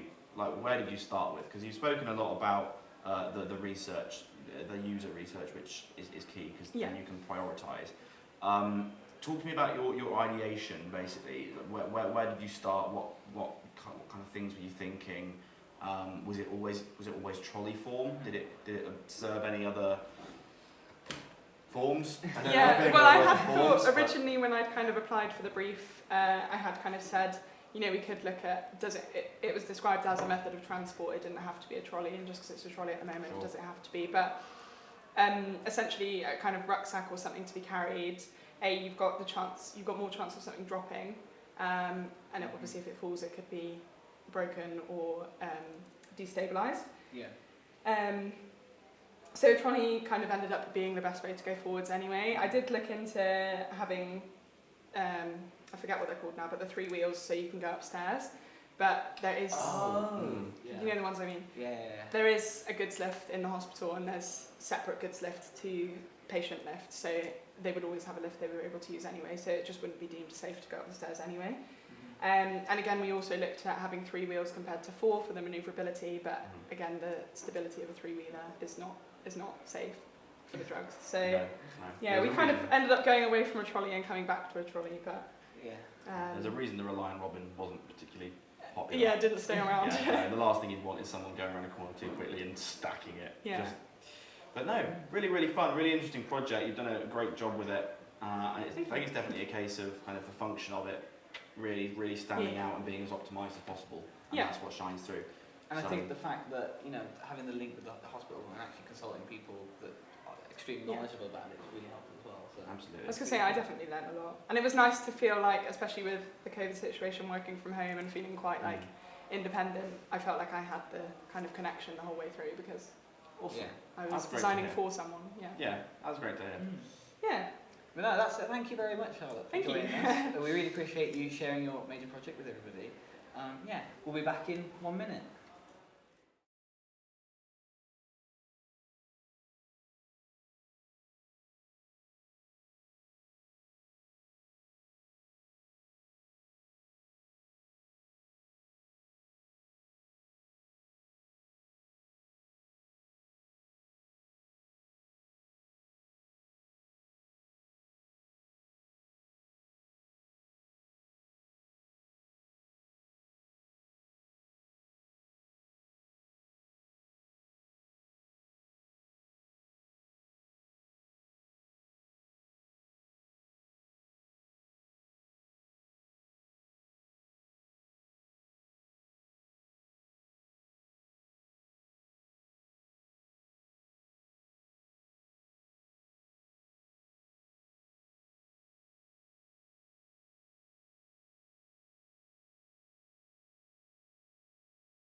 Thank you for joining us, ladies and gentlemen. We're back this time with Michelle for another major project interview. Michelle, how are you doing? I'm doing great. How you doing? I'm doing not too bad, not too bad. These have been fun, I think. They're going well. They're going well, but yeah, how are you Have you had a chance to settle in at the show? Yeah, no, it's been really nice. That's I've up. spoken to like a few parents, people walking around. Yeah. I'm like, oh, yeah, it's Is it been all really quite? nice. Because we've not really had a chance to see it. We haven't yeah. seen it since it's been over. I don't actually know how many people are out No, there. neither do I. Is it all quite hubbubby, milling Yeah, there's around? quite a few. Oh, that's cool. It's Yeah. really nice as well because like obviously we've not really been No, at no. uni, so everyone's like finally talking Yeah. to each other, and everyone's like, oh my god, I've missed Awesome. you, I've missed you. Well, we'll go out and enjoy that later. But for We will, now, yeah. this is all about you and your major project. So tell us about it. Yeah. What do you got for us? Well, my major project, I went into looking at environmental anxiety in children. And to deal with environmental anxiety in children, I realized that also children were very disconnected from nature. So I created a subscription package to help children reconnect back to nature. So the package, the starter package, comes with a camera, a flower press, which is under there, and a little notebook with like activities and prompts for them to do, so that they can like reconnect back to their nature and just like pay more attention, spend more time outside. Just because obviously children today have become a lot more like digital due to like the way that things are going. But yeah, and that's just the main thing. And then monthly there would be like new activities that would go into the book, as well as like film for the camera and like a little monthly challenge that has to do with an environmental issue, just to like educate children a bit more on like how to be better for themselves and for the environment. Awesome. So it's a bit of a kind of like a product system Yes. service kind of thing. Exactly. So was it always originally in that form, or did it kind of evolve into that? Well, originally I was thinking of just doing a little notebook, but because of just the way that it was, like if they were to just get a little notebook, likelihood is they'd probably use it for maybe a week or two, pop it on the shelf and forget about it completely. Sure. So the idea with the whole subscription is that even if they do forget about it, then like something will come in the mail and they'll be like, oh my god. And because it's quite like a physical thing, like children love like being able to Sure. actually touch things. The As much as, tangible thing, yeah. like as much as apps are kind of like, wow, like actual physical things interest them so much more. It's so much better for their growth and for their well-being, for their understanding. So it just helps all around. Yeah. I've got to be honest with you, I'm a bit jealous of this project Go because, on. like, surely to like test it all out, you've had to press a lot of stuff and Yeah. got to do a lot of this. No, it's as so part- good. You could just do arts and crafts and then put it up to it's research, which is Yeah. and Literally. You've nailed that. Yeah. That's big brain time there. yeah. Honestly, it's been so good. I've like, because now I've also, obviously I've made like a physical prototype. So now I just have a flower press and it's so good.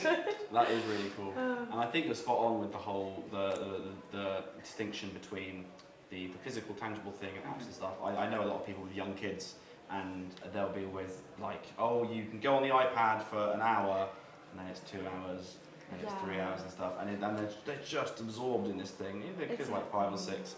And I think there's been a real loss of the hands-on arty craft thing. I mean, I always had my nose in like sticker books or colouring books and things like that. Exactly. When I was younger. It strikes me as something as well that embraces the kind of biophilic philosophy, the definitely. interaction directly with nature, and I know that's been quite popular now for a couple of years. A couple of people have kind of noticed this trend towards the digital Definitely. stuff and tried to reverse it. So how far did you research the biophilic stuff? Well, I actually looked into it quite a lot because obviously I was looking into like environmental anxiety and then connection to nature and all these things, and I looked into biophilic design, and I actually figured out, which is one of the main reasons I did this, because obviously like you want children to be connected to nature because then as they grow older they're more likely to be pro-environmental. And research actually shows that environmental knowledge is only accountable for 2% of like pro-environmental behavior, whilst a connection to nature as a child is 69%. So it's just like so much more than like anything that you would just be like aware of, because obviously everybody knows the issues, but Sure. that doesn't always mean action. So just having this like connection as a child helps be able to like take that on for the rest of your life and just have like a little green man at the back of your head, just always aware, which is what it's about. That's really cool. I think as well, I can't remember the other word for it, but I have in the past looked into this idea of experiential learning, where Hands-on. people are learning via the experiences they've had, even though they're not kind of consciously doing it. I mean, my mum was fastidious when I was younger in terms of like taking me on holidays, where at every opportunity, get me out of the house, get me doing something wherever it was, and I'm really, really grateful for that, because I think it's an excellent way to learn outside of the classroom. And again, I think this ties into that philosophy as well. So you're covering a lot of ground. I'm all here for the learning. With just what is on the surface, like a really simple premise. And I think Exactly. that's really, really admirable. That you've done Yeah. an awesome job with it. Thank you. No, simplicity is key, and it helps a lot with just What is so it? many What is different things. what does Dieter say? Good design It's is as simple. Good little. design is simple. Good design is as little design as That's the possible. one. Good Yes. design is There you go. possible. Yeah. That's all that it's absolutely. about. Yeah, Awesome. yeah. Yeah. Kind of speaking on simplicity as well. The kind of branding you've done here.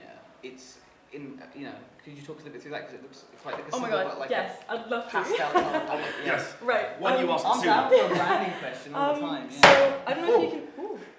Ignore that. Ignore that. Yeah. Okay. Okay, so I don't know if you can see that very well, but that's kind of... I've gone for a little kaleidoscopy like thingy logo, and underneath that, if you open the book, it says phosphine, right? Okay. And phosphine, the meaning of the word phosphine is the phenomenon of like light without actual light, so the light without the presence of light, basically. Dude, that's trippy. Oh, I Yeah. kind of confused that, but it's basically like when you close your eyes Yeah. and you see light, Yeah. it's light in the absence of light. Yes. And it's Yeah, all about, okay, that because makes obviously sense. children, this is a bit of a stretch, but because children are obviously anxious and stressed, and it's all about how they're like only seeing the darkness, but they need Yeah, to see the yeah. light inside of them, you know? Yeah. Just getting super I deep get into it. it. Yeah, no, I get it. We've had a lot of good names actually. We've So had a lot of good there've been some really good The ones. brand names, I enjoy these conversations. Yeah. So- You and I just leave you to it. And you going to try and come up with a better name, like last time, or? Absolutely not. Okay. No, Because I I like can't. phosphine, I can't. so- Look, I can do like food-related puns. Right. What do you want to do with phosphine? There's nothing I can do. I was with between phosphine. kaleidoscope and phosphine, but I just think phosphine's a bit like, ooh, a bit fun, a little extra, and a little random. And then you learn about phosphine, because I didn't know what it was until like I figured it out. So I That just think tends it's to be a bit how fun. it happens. Yeah. That tends to be how it works. Yeah. No, so thank you very much though for coming on and sharing your major project with everybody. We really appreciate it. Thank you for cool. having me. And go and enjoy the show. Yeah, Alright. thank you. We'll be back in a bit.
And we're back this time with Pablo. Pablo, how's it going, man?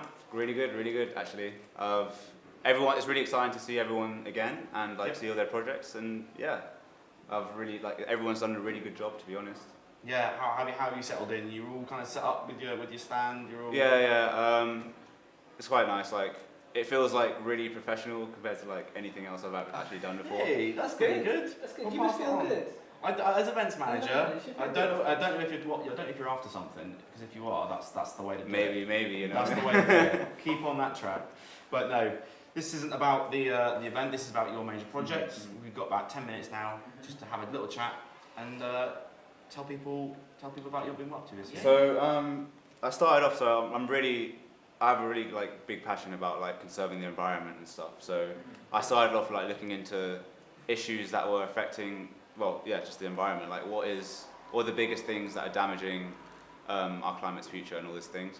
And I found that soil degradation, there's a lot of soil degradation in sub-Saharan Africa, which is the loss of soil in just like farmland especially. So like they needed ways to analyze their soil and make like regenerate their soil. But the problem was, I found the problem was that they were using a lot of destructive practices, which just completely, and they had no idea that they were like destroying their soil while they were actually cultivating their food. So I had to show them. I had to find a way to show them like how to correctly cultivate food in a way that doesn't damage soil, and how to like regenerate their soil as they did it, as well as in a way that they could understand, because so a big problem in sub-Saharan Africa is that there's a substantial population of people with illiteracy. So like the soil probe sends data to an app which audibly tells people like what to do, because it's important for them to like understand, you know.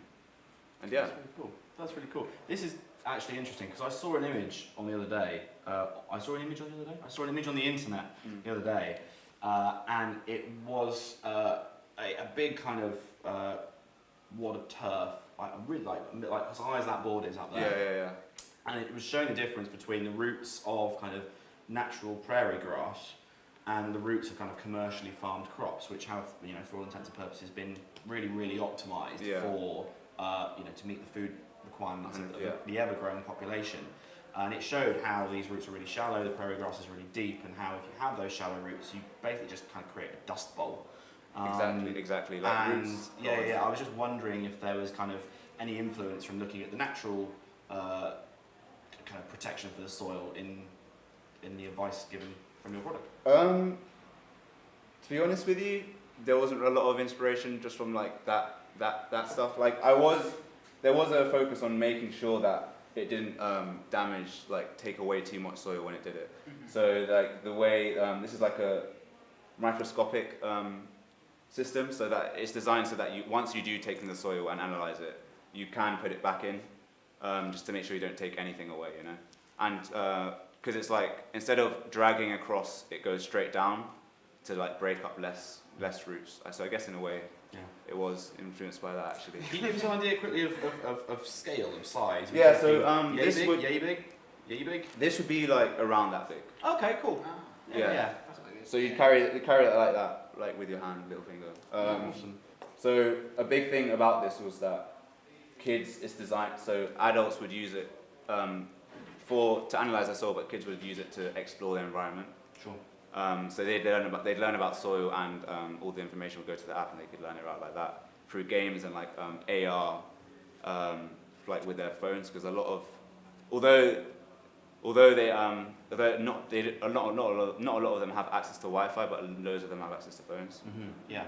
So they could still use those kind of systems to make it more like a gamified way of learning, which kids learn, which is how they learn better. I heard something similar in terms of, you know, I've been told stories of people who've gone to and, you know, done research in sub-Saharan Africa, and they found people with just massive like 17-inch TVs, but no electricity. They just have them because they're ready for it, and it's the kind of thing where, you know, maybe they have the phones or whatever. Exactly. Not the So Wi-Fi, but absolutely, exactly. It's like to see it working very, very well, because they all have phones and stuff. So. I'd hope so. Yeah. That was the theory behind it. Yeah. There was also a social platform on the app, so farmers can like, you know, learn in like together in like a safe sort of space where they can share tips and what this has worked for me, this hasn't quite worked for me. Like kids can like engage with kids in South Africa where they're like maybe in West and see, oh, like your soil's different from mine, like why is this like that? And Some kind of engendering that collaborative environment. It's really cool. Just wanted to ask you about the kind of considerations you made for, obviously, sub-Saharan Africa, not particularly affluent. A lot of people, though, are very, very skilled at putting things together from, you know, things that we would never think about. And I just wondered if there was any considerations for maybe maintenance or stuff Yeah, like that? so like it's like made in multiple parts, so that like, and all the parts were made from materials readily available in their environment, so that it could be repaired quickly, because obviously they're not going to have the money to go and send it off to be made. A huge part of this was also that it would rely on collaborations with NGOs, because they're the people that can go and distribute it and like teach these farmers how to use these regenerative practices essentially. Yeah. And yeah, That's really cool, man. Yeah. Were there any like specific considerations that you had to go into purely because of the location it's going to be used, or whether that's like material or design based? Yeah, I had to make sure that there was no chemicals being involved, like, because there's a lot of soil testing which involves like introducing chemicals into the soil, because there's like a lot of chemical imbalance in the soil already, especially in sub-Saharan Africa where the soil's so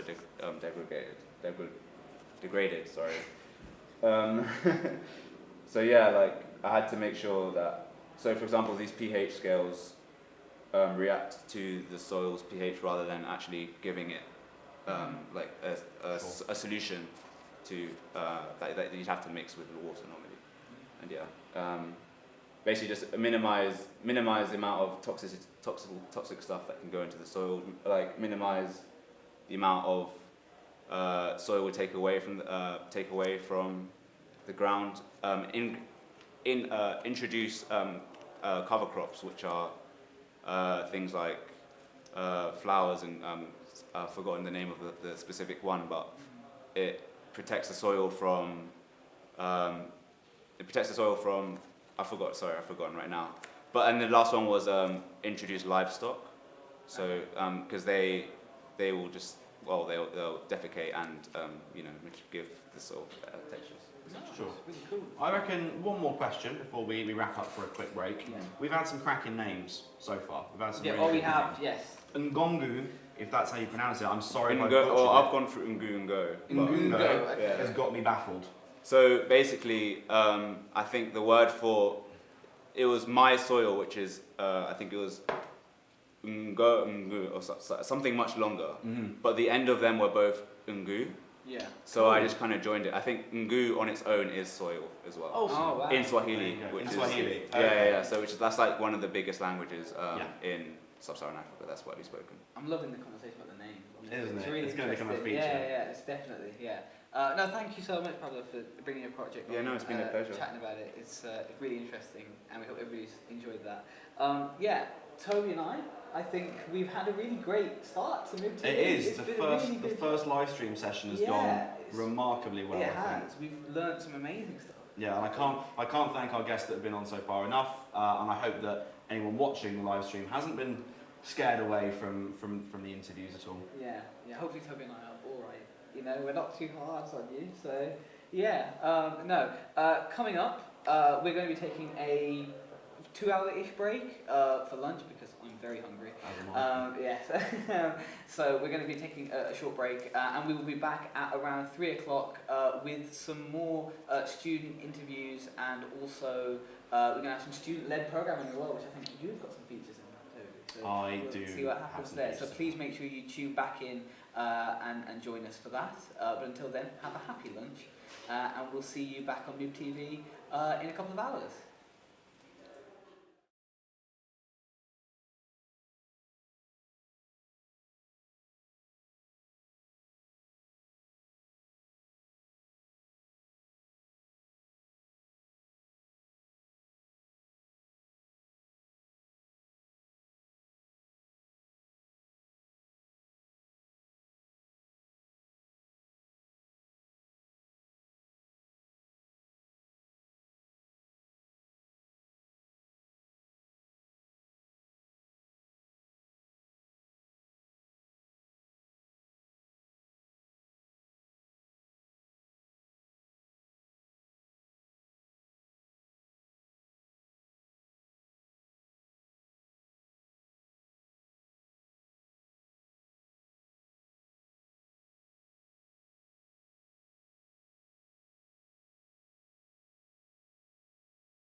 Hello and welcome back to Made in Brunel Television.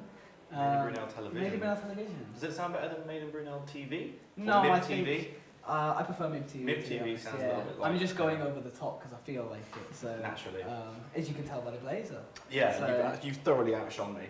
Yeah, I thought you were going to wear a Hawaiian shirt today. Oh, I need to do my washing, mate. Okay. Right. I mean, I'm not. I prefer the Mib merch. Oh, thanks. I mean, Yeah. you designed it, so Yes. Yeah, I I appreciate don't it. expect you would.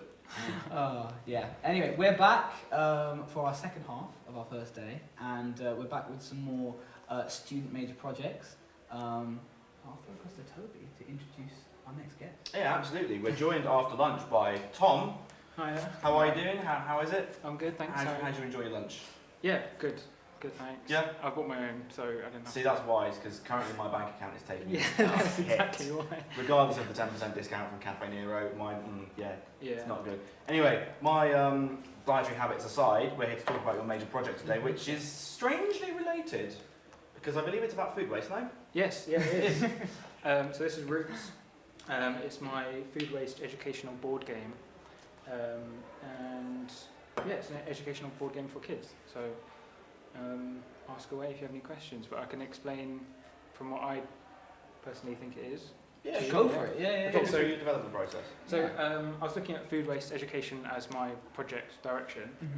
Food waste. And the whole topic of food waste is quite, a lot of people are inaccurate with how they view food waste or the scale of the problem. So it was evident there needed to be a bit of education around the topic. But also, when you're looking at food waste as a whole, food is something that all of us are involved with. So looking at a certain target market is quite difficult. So looking at the market within the food industry and education specifically, it was worth focusing on the bigger markets. So with bigger families, obviously the more food waste you produce, and therefore bigger families equals kids. So that's why I focus on the kids' education rather than education as a broader area for the market, really. Yeah. That's really cool. I mean, you've clearly gone sort of more graphical route, I think, with this. A lot of it is obviously down to the branding and the colour scheme. Can you talk us through that? The Yeah, choices sure. you made for that? Yeah. Yeah.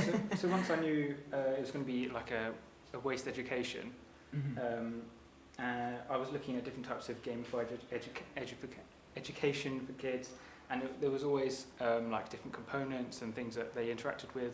Also, lots of like colours and visually appealing parts. So I thought I'd focus a bit more on the graphic-y side for kind of like encouraging the kids to interact with it, whereas the educational side would come through with the different components to really get that education across, but also making sure people wanted to be involved with the game, hence the colours and shapes and stuff. Do you see this where do you see this being implemented?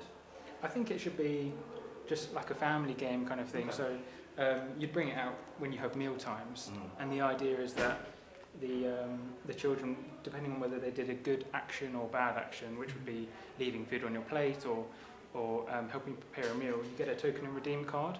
Okay. And on the token and redeem cards are either questions or facts, and then with your parents you either read them the fact or they ask you the question and you get tokens, and then with your tokens you claim your rewards.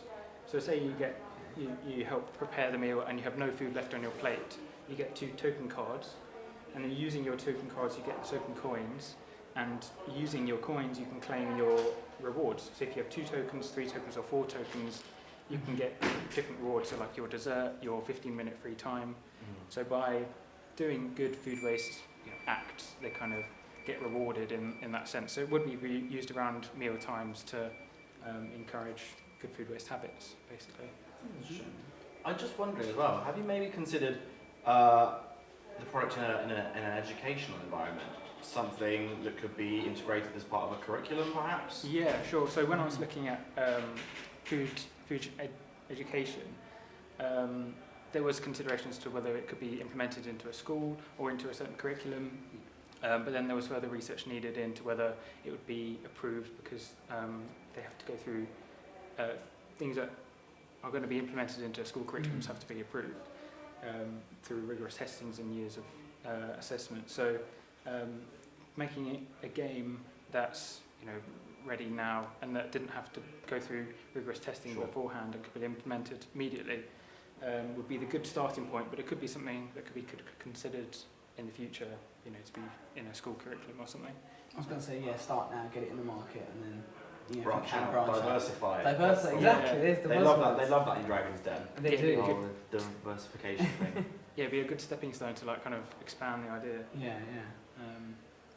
Yeah. Toby and I have been really big on names, everybody's product names. Yes, we have. Yours is Roots. Roots. Yes. Can you tell us the thinking behind Roots? What's the root? Sure. Yeah. So. There you go. There's another one. Within the game, there's 3 different categories. So there's Roots Waste, Roots Grows, and Roots Cooks. So depending on the fact card or the information card you get to learn about growing food, food waste as a whole, so the problems there are with it, but also cooking and you know, cooking your meals and stuff. So what was the original question? What was the name? It was about the name, but you can go wherever you want. You were on a roll, keep going. Yeah? So the categories that the questions and answers and stuff come in are those categories, those 3 categories. Because it's about food, you're learning about where food comes from, you're trying to focus on the foundations of people's waste education, so they, as they grow up, they care a bit more about food waste. So it's the root of people's food waste education, the roots of the food that they're growing, but also, you know, roots, it sounds quite food related. So the root of the problem. Yeah, exactly. There you go. Awesome. It's a really good one. Yeah, it's a good name. Thank you. Yeah, good branding altogether, though. I think it works really nicely. Thanks. And I think what was the target age range? Sorry for the. Kids between the ages of 5 and 16. Really. 5 and 16. Oh, okay. That's quite good. I think obviously if you instill it at a young age, you know, less food waste. More like to stick, it's more likely to stick. Exactly. Yeah. So I think it's a good target range there, which is quite nice. So thank you. Yeah. No, thank you very much, Tom, for coming on and Cheers. showing us your major project. Really appreciate it. Cheers. Thank you very much. Yeah. No. Thank you very much. We'll be back in a minute. Cheers.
So next up we've got Will Curry, and we've actually got our second Viva video of the day. So here's Will's Viva video for season.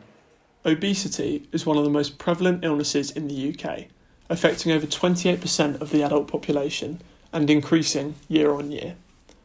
The health effects of obesity can be severe and include cancer, strokes, and type 2 diabetes. The NHS suffers huge strain from the health effects, costing them billions of pounds each year. A range of government interventions have been implemented in recent years, but very few of them are having a positive impact on reducing these rates. These interventions all focus very heavily on children or families and leave a large proportion of the adult population unaccounted for. One of the main reasons leading to obesity is unhealthy eating habits. These habits are often formed early on in life or during life transition periods. Young adults are particularly vulnerable to obesity, as not only are they not targeted by any current interventions, but they experience many life transitions for the first time. It is time that this age group received a meaningful intervention, helping them to live healthier lifestyles. Introducing Season. Season is a companion app which aims to help 18 to 25-year-olds develop healthy eating habits as they transition towards independence, reducing the risk of obesity in later life. Through research, the tools needed to successfully have a healthy diet were identified. Season takes all these tools and combines them, providing users with a complete experience and removing the need to search around for information.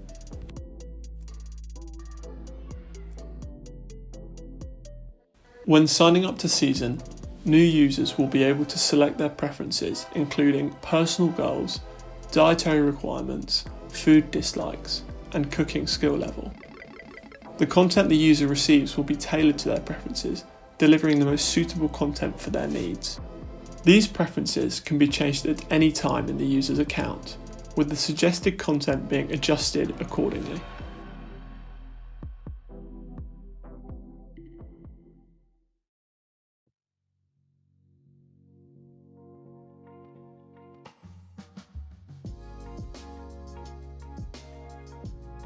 Users can browse for recipes and collections on the homepage.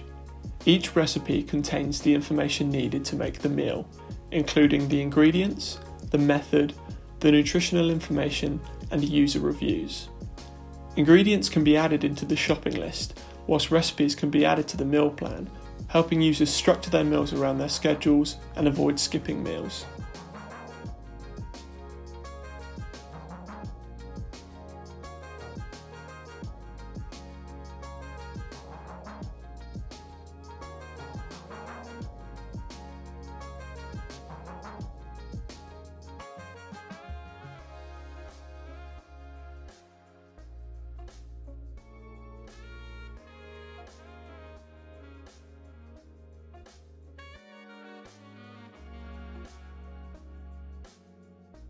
When shopping for ingredients, users can use the shopping list to tick off the items and keep track of which ones they have or which ones they still need.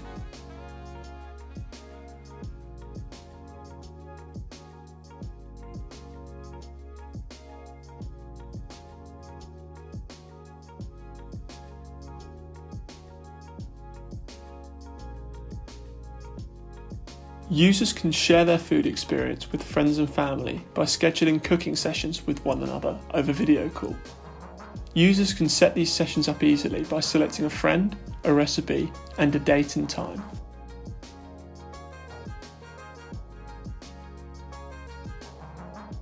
Scheduled cooking sessions can be started easily by heading to the community section of the app and selecting one of their upcoming sessions.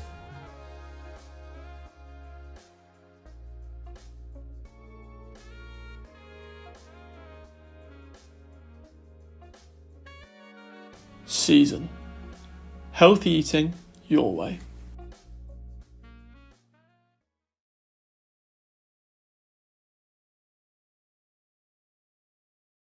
So that was Will's Viva video. Will, welcome. You're joining us on the sofa. Thank you. How are you doing? I'm good, thank you. Yeah, I'm excited to talk about my project on the live stream. That's good. That's good. I'm going to get straight into it. Go on. Yeah. Go for it. Yeah. What made you? What were your motivations wanting to tackle obesity? Well, I started off quite far away from this topic, and it ended up just starting with a kind of which illnesses are highly prevalent in the UK, and it just kind of got whittled down. And the thing with obesity is that it's such a big issue in the UK at the moment, and so many of the interventions just don't really target everyone, and young adults in particular, where you're just completely overlooked by everything. So I just felt it was quite important to try and make something which jumps in and tackles the issue before it's even begun. Yeah. No, fair. I think this kind of links into again our last guest in that it's kind of tackling it at a young age, which is the point. Stuff sticks. Yeah, you're starting young. You're starting preemptively. You're not trying to fix the problem after the fact. You're trying to prevent it altogether, which I think is the best way to approach issues like this. Yeah, because a lot of the issue is people target the children, they target the families, and then you get to this point where you become an independent adult and suddenly you're left on your own and there's nothing to help you. So I just felt that it would be quite good. And obviously our experiences as students moving away from home and stuff, you come in and you don't have as much knowledge as you think you need in the kitchen, and then next thing you know, you're resorting to things that probably you shouldn't eat all the time. I mean, I don't like you, but it's only really been kind of placement year and final year where I've had, you know, a reasonable diet. First and second year, my diet was appalling. Sorry, Mum. No, if it's not, it was awful. I put on a good show of it. Oh yeah, I'm eating well. Yeah. For someone, not the me. occasional phone calls. Oh, hi Mum, how do you do that thing that we normally have for dinner? How do you make this sauce? Literally. But yeah, something I wanted to ask you actually. I have no idea how to make an app. UX and UI is something totally out of my realm. So give me a clue. How do you go about that? So the software I chose to use is called Figma, and it's pretty much a vector program. Kind of similar to Illustrator and things like that we use for graphics, and you're pretty much creating the shapes and putting them all in place, and everything goes in what's called a frame. So each screen that you're creating is a frame, and each frame can be turned into like this, kind of like a mock-up, and through that you can link different elements and different screens, and then you can create the demo through that.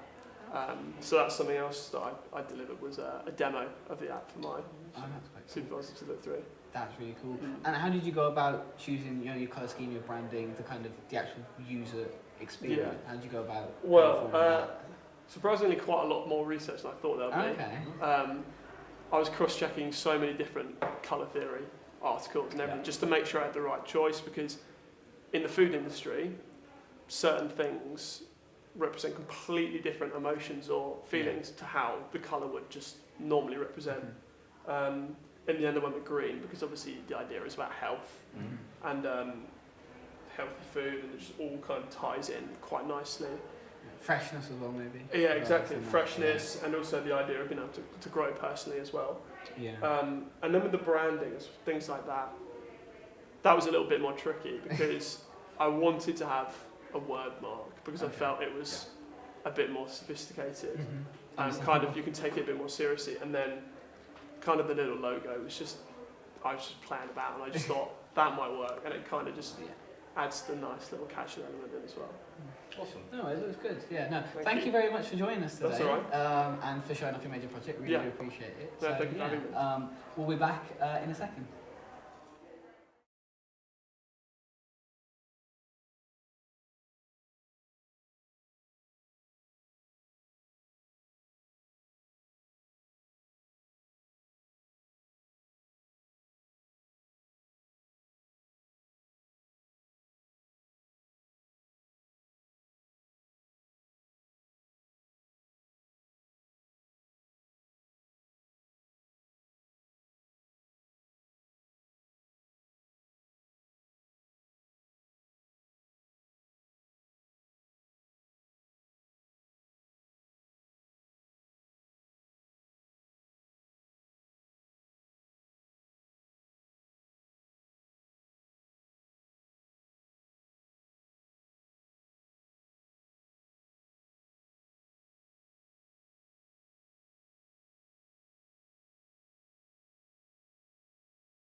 Ladies and gentlemen, thank you for joining back with us. We're joined now by Eloise. Eloise, how are you doing? Good, thank you. How are you finding the showcase so far? It's a lot going on. There's people everywhere. There's a lot of hubbub. I think it's probably one of the busiest kind of shows that we've tried to put on. Are you all settled in now with your room and your plinth? Yeah, I haven't Yes. got a plinth, unfortunately, because I Haven't didn't got a get to make anything, but, well, make anything that's presentable enough for a nice Well, showcase. maybe we'll get into that later when we talk about your how you went about doing what can only be described as a really impressive kind of technical product. Yeah. So tell us a little bit about it. So the idea is to be able to produce a system, in water system for energy generation that can be used in any navigable waterway in the UK. So the system is completely customisable and modular. So there's multiple components that allow you to make whatever you need for the size and location. Sure. And make sure it's aesthetically pleasing. So there's like the wood treatments for the more rural areas that want to stay traditional, or long-lasting galvanised steel for big industrial areas that doesn't matter what it looks like, it just needs to work and be very efficient. So that's the concept. This one is for, I made 2 case study locations. One was Grand Union Canal, and this one is for the Thames River, actually. It's for the Blackfriars Bridge is the case study. I mean, Close by. Yeah, I mean, we chose it because it was a lovely image. Yeah. I'm not sure if the Blackfriars thing is a really happy coincidence, No, yeah. but either way, tell me how you kind of arrived at this as a Yeah. concept for your major project. So I have a link with the Port of London Authority, Oh, okay. who are looking for, they've been searching for some sort of renewable energy, mainly because of the current issue they're having, which is COVID's stopped a load of the boat movement, but they have to keep the boats healthy by keeping the engines running. So they're just petrol just going through it all the time, which is just creating so much more than we need. So they want to move their boats over to electric if they can, and if they could have an energy generation system that they don't have to take off the grid for, they'd love to be able to produce their own for their own boats. So their idea, and then I produced it for anybody and anywhere, basically. That was the idea. That's awesome. That's really cool. It's really good. Yeah, I've got it up in the book, and I see that you've also got a companion app as well. Yes, that I goes do. with it. Can you talk a little bit about that, how it links up? And, Yeah, so the product would be bought all by governments and communities and councils, but the end user will be the people that actually use the waterway. Yeah. So the app will be able for them to be able to purchase the electricity from the charging stations. Oh, okay. So they can charge for current use, it would be for charging their generators if they're on a houseboat, or for like even just phones or while they're passing by. And then the charging station will eventually allow them to be able to use for electric boats, like a Tesla charging station. That's quite cool. So the app allows them to be able to access it, and the boxes inside the charging station can only be accessed through the app. So it keeps it safe if people want to leave anything to charge for a long period of time. Yeah. These quite nicely in actually, because I was going to ask whether or not you thought about how it could be implemented in a kind of like a larger grid or kind of network infrastructure. Yeah. You mentioned Tesla there as a great example. Yeah. So do you want to talk a little bit more about Yeah, that? so the concept is that you'd have multiple throughout the waterway. So for that Grand Union Canal, almost every lock can be used, which is where you get the most flow rate. Every lock that is accessible to be used would be used, so that there's a huge network.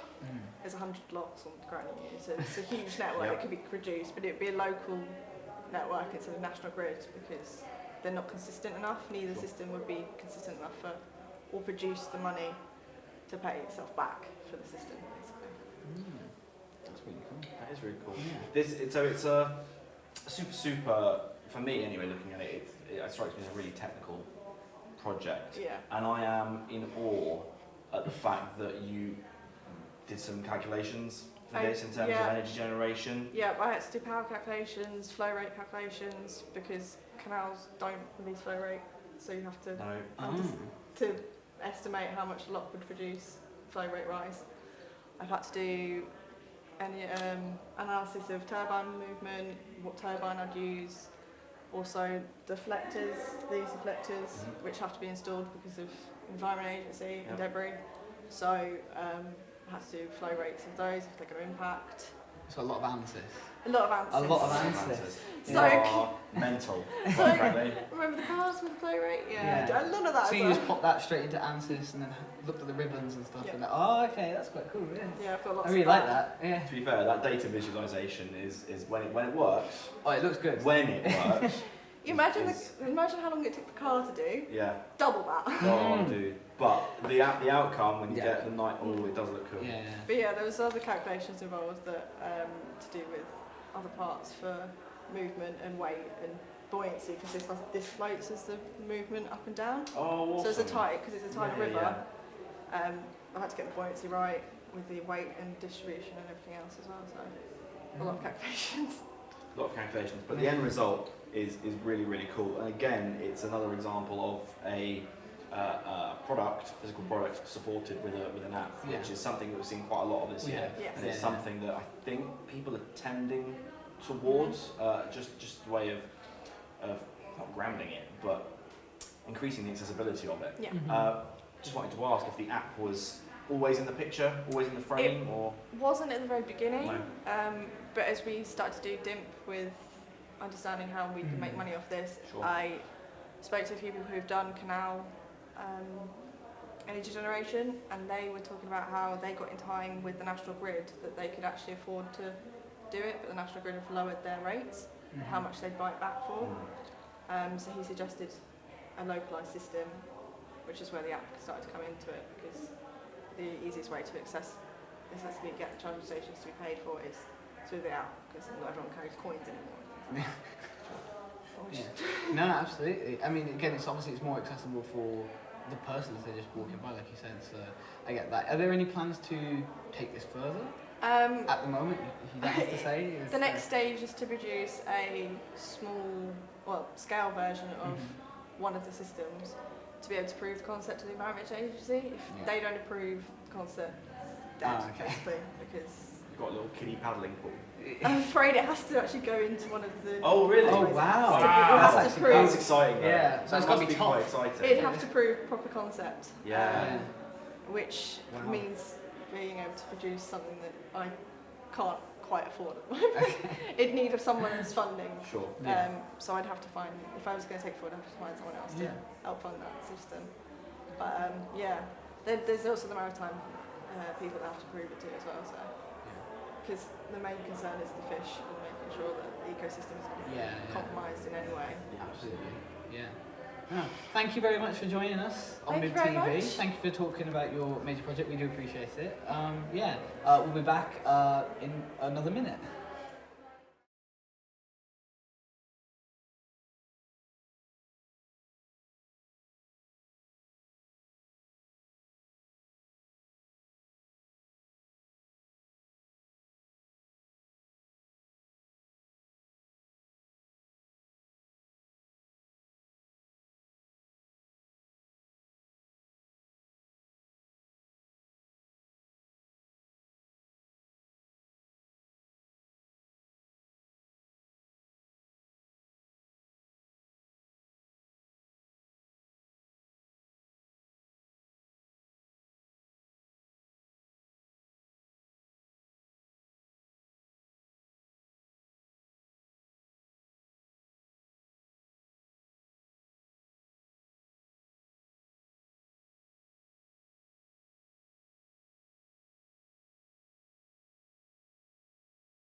Another minute later, ladies and gentlemen, we are back. This time we're talking to Josh about his major project.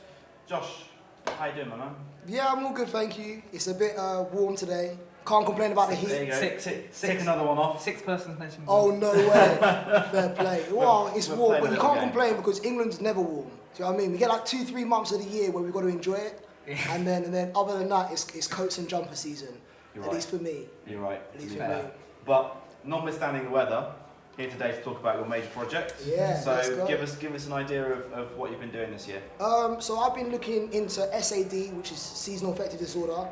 Since I was about 16, I've always had a problem with how we treat SAD, and that's that the way we treat it is by light therapy.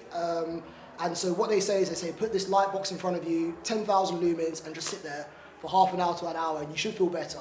And in my opinion, well, as some of you know, some of you don't, I'm a restless person. I can't sit anywhere for 30 minutes without like getting up and moving. So I've never really liked it, so I wanted to create a better system, an integrated system, I should say, because yeah, that's what I've done.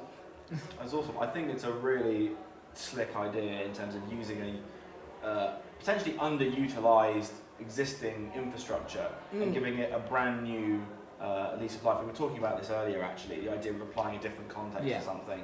So talk to me about how that kind of came about, the idea to use something existing. When I first started the project, I was thinking pretty basic, I can't lie. I wanted to integrate it into a natural element, so I was looking at like plant pots, I was looking at fish tanks, I was looking at all that type of area and trying to integrate nature into a light and have it like that. And then I done some product research, and I bought an SAD lamp and I took it apart to see how it works on the inside.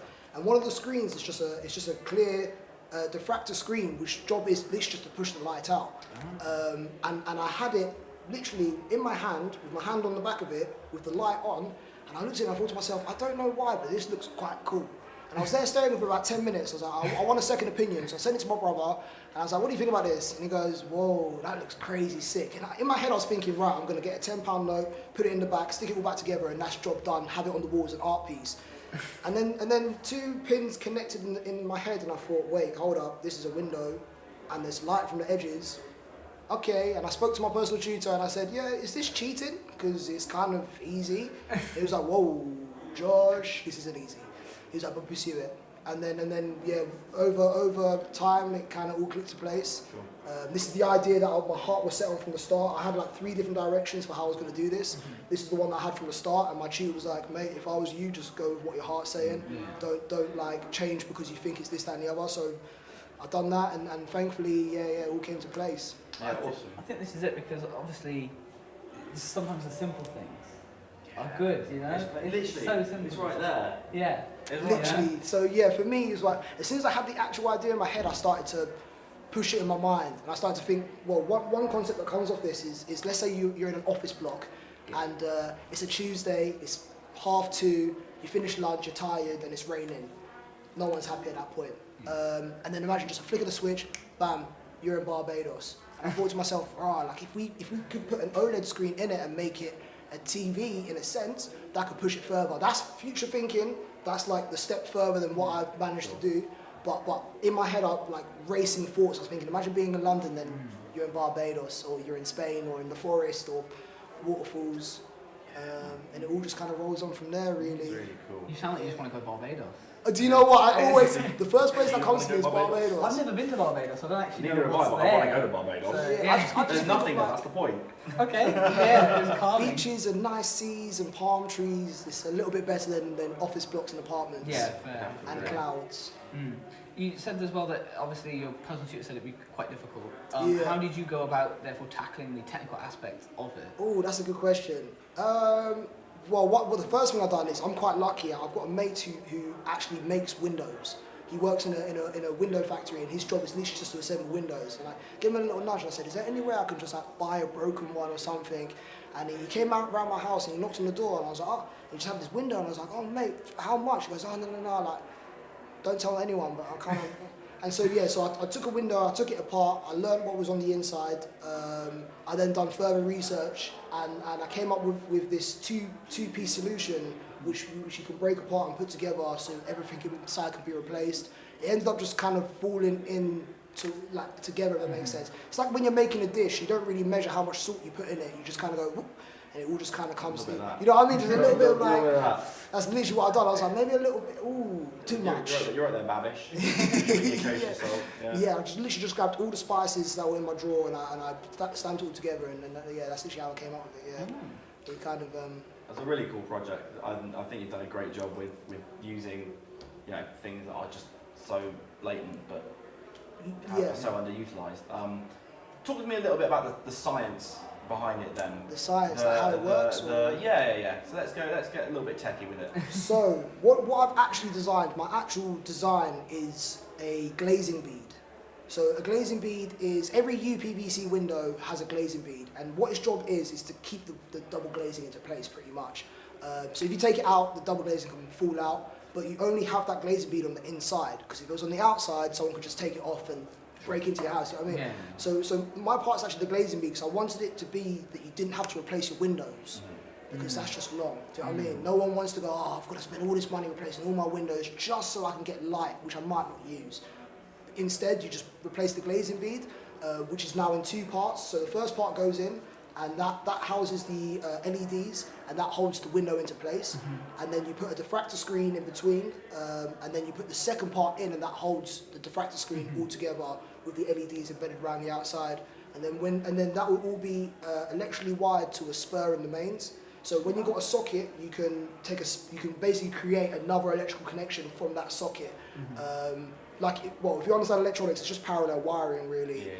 So even for that, I was blessed because I used to work with an electrician. So I just gave him a phone call, said, "Is this plausible?" And he just spoke the whole way through for me. And so yeah, that's literally how it's done. And it's spur to the mains, and then the LED boards as well, because windows all come in very different sizes, which is another problem. So the glazing bead is extrusion, so that's calm. You just make a long piece and cut it to size. The LED strips was a bit harder because making one-offs is expensive, as we know. So I had to make a standard size. A standard brick is 72.5 millimeters in length, and I can't remember what the height is, but I know that 6 times the height plus your concrete in between is 150. I'll take your word for it. Yeah, and I just remember it 6 times. You know what I mean? There's one. Yeah, no, it works out. Checks out. So I use that standard. I use those sizes, and then it can be cut down to a length of 75 mil. So if you've got a window which is 400 mil in length, you would use 3 times 150, and then, or do you know what I mean? You can make it all into one. Yeah, that's the science behind it. Pretty much, that's how it works. I've told my secrets. Yeah, there you go. One final really quick question from me. Toby and I are really big on product names, and in the book you've just called it Window Lighting Unit. Yeah. What name did you have? And if you didn't have one, can we get Toby to come up with one? Do you know what? I had one name, but it was a bit cheesy, and all my mates said to me it's cheesy. But I was this is before our first submission. This is before Christmas. I came up with the name Deluxe, like DELUX. Sure. Lux playing on the light. Cool. And everyone, whenever I asked anyone about it, they said, "Mate, it just sounds like it's from Lidl." And I thought, oh, you're not wrong. Oh yeah, because it's a deluxe brand. That is the brand. You see what I'm saying? I've got one for you. Go on. So it's all about playing on different times of the day, different environments, right? What about Wind Dawn? Oh, wait, is that a positive? No, do you know what it is? You just made me upset because I don't know how I didn't think of it. Well, you're a genius. You're a genius. Wind Dawn. Wind Dawn, that's it, done. Easy. Wind Dawn. Yeah. I love that. Yeah, because I had Deluxe, I had Atara, which I don't know what Atara means, but it's something to do with light. Yeah. But I couldn't actually think of a name. Usually I'm really good with names, but I usually name my products after women, I can't lie. And I don't think a woman's name would have suited a window, if I'm honest. I'm being dead serious. Everything I name is usually after a woman. So like what I've done on my placement year is called Georgia. Right. Like she's So what's this, Janet then? Janet. Yeah. She could be Janet. Janet Jackson. Yeah.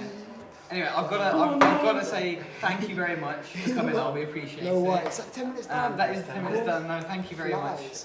We really appreciate you coming on and showing your project. No, not a problem, man. Thank you for watching. Yeah, we'll be back quickly, isn't it?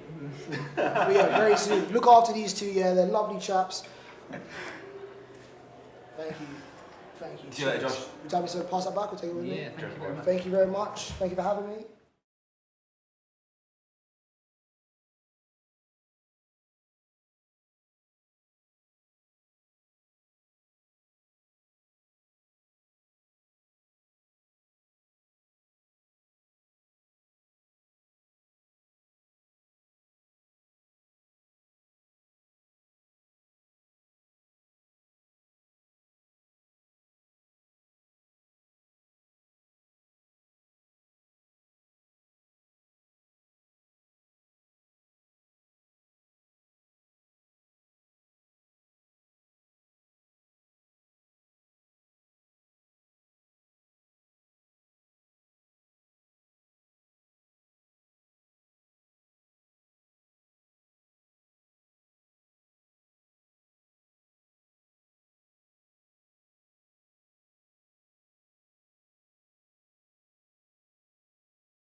So, back in a minute later, is that what you said? Oh, I can't In a remember. minute in it, or something like that. Back in it, in a minute in it later. And we're talking to Caleb about his major project. Funnily enough, this is one I helped name in the first place. Yes. But before we get into the naming criteria, Caleb, what have you got for us? Hello, my name is Caleb, and as Toby so graciously helped me with, it is named Clean Cut. It is a cable granulator developed for developing communities. Developed communities, such as England and the US, we produce a lot of electronic waste. And unfortunately, a lot of that gets shipped to developing countries, such as mainly Africa, India, and China. And those communities have to find ways to deal with that, that waste themselves. And so they act as sort of the world's recycler, but they do so in unregulated ways. In the case of electrical cables, they simply just burn other plastics to remove the insulation and then sell that copper on for profit. And so my project is designed to be manufactured from scrap material found in those waste sites to provide a cleaner alternative and an economically viable alternative to burning. Awesome. It's really cool. Again, it's a technical project, but it has a social context. So I just wondered what the split was in terms of the research about the considerations for the social side and then the more technical stuff that you've explored as well. So what you'll find in these communities that have been almost brought up around electronic waste and recycling is they have very tight-knit circles in how things operate. And so it was a bit challenging this year doing that research, but luckily the area that I focus on this year is called Agbabloshi in Ghana. And that's sort of known as the world's worst e-waste dump. And so there's a fair bit of social research done. And what you find is that there's very specific ways in which things operate. And so it's been an interesting task to create a product that doesn't interfere with the organic systems. But I hope that I've done that.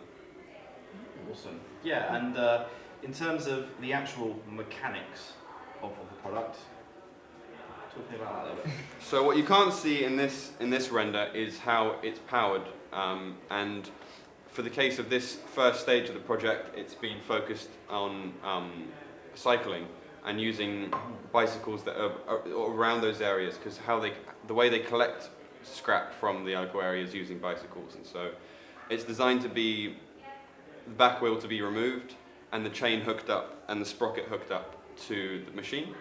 And so the user can pedal while cable is fed in through the top, which spins these blades, cuts the cable. The cable is then continually cycled until it's small enough to fit through the grill, at which point you have little granules of plastic and copper, which then can be passed on to formal recycling units. And the benefit is that you have much cleaner copper, and so it's easier for the recycling facilities to process, and so the users get more money. How did you go about kind of like testing this? Did you build a physical prototype? Did you do a lot of simulations? What was your kind of way to tackle, you know, the solution basically? So this year I wasn't able to do too much physical prototyping, but I did extensive work on ANSYS and SolidWorks simulation. You poor soul. Yes, so it was a bit of a learning curve. We've done work in ANSYS before, the fluid dynamics, but this year it was much more working with deformation of materials. So it was a bit of an exploration, but yeah, it was mainly just seeing how blade profiles and forces interact with typical cable cross sections. Awesome. You mentioned in this specific case, it's designed for kind of power with a bicycle. I was just wondering if you could give us an idea of the other methods you considered. Sure. As a power source. Well, as you can imagine, in an electronic scrapyard, you have a fair bit of electronics. Yep. And in these communities, not only do you have recyclers, you also have repairmen who take in these products and repair those, whatever it may be. A lot of them are PCs. But you also find a number of power tools, for example. So within the range of typical handheld power drills, they're more than capable of processing the cable in this method. And so that was a challenge this year. It was, you know, how much force does it take to cut enough cable that it turns out to be economically viable compared to burning. And so you need a certain amount of torque, and with the idea was to remove the need for gears because there's more parts and more money. And so I've managed to create a product that can be powered using simple power tools, motors that are left out, and a considered hand power. And there's a river running through a lot of these areas, but we didn't go quite that far in this project. Awesome, that's really interesting. I suppose the final question then is, Toby, how did you come up with the name?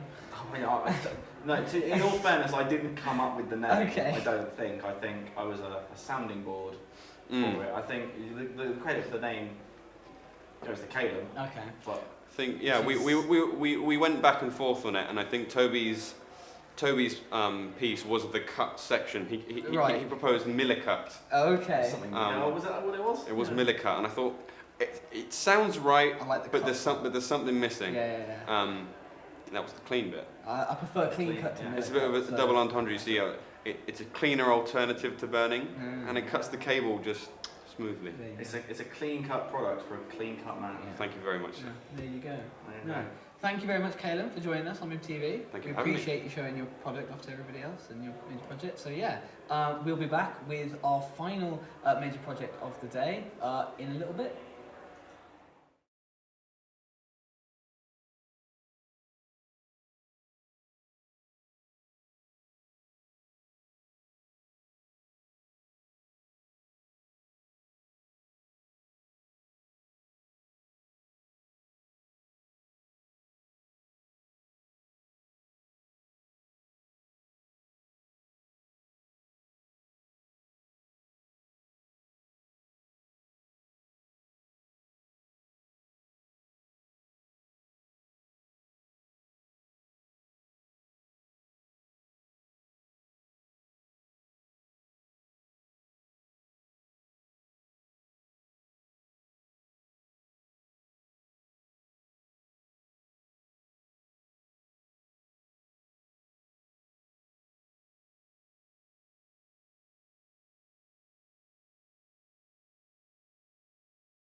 As Pav mentioned earlier, we are back with our last student interview on what has been the first day of Made in Brunel TV. Yeah. We've got a couple of things coming up later, but before we get to those, I want to introduce Fred.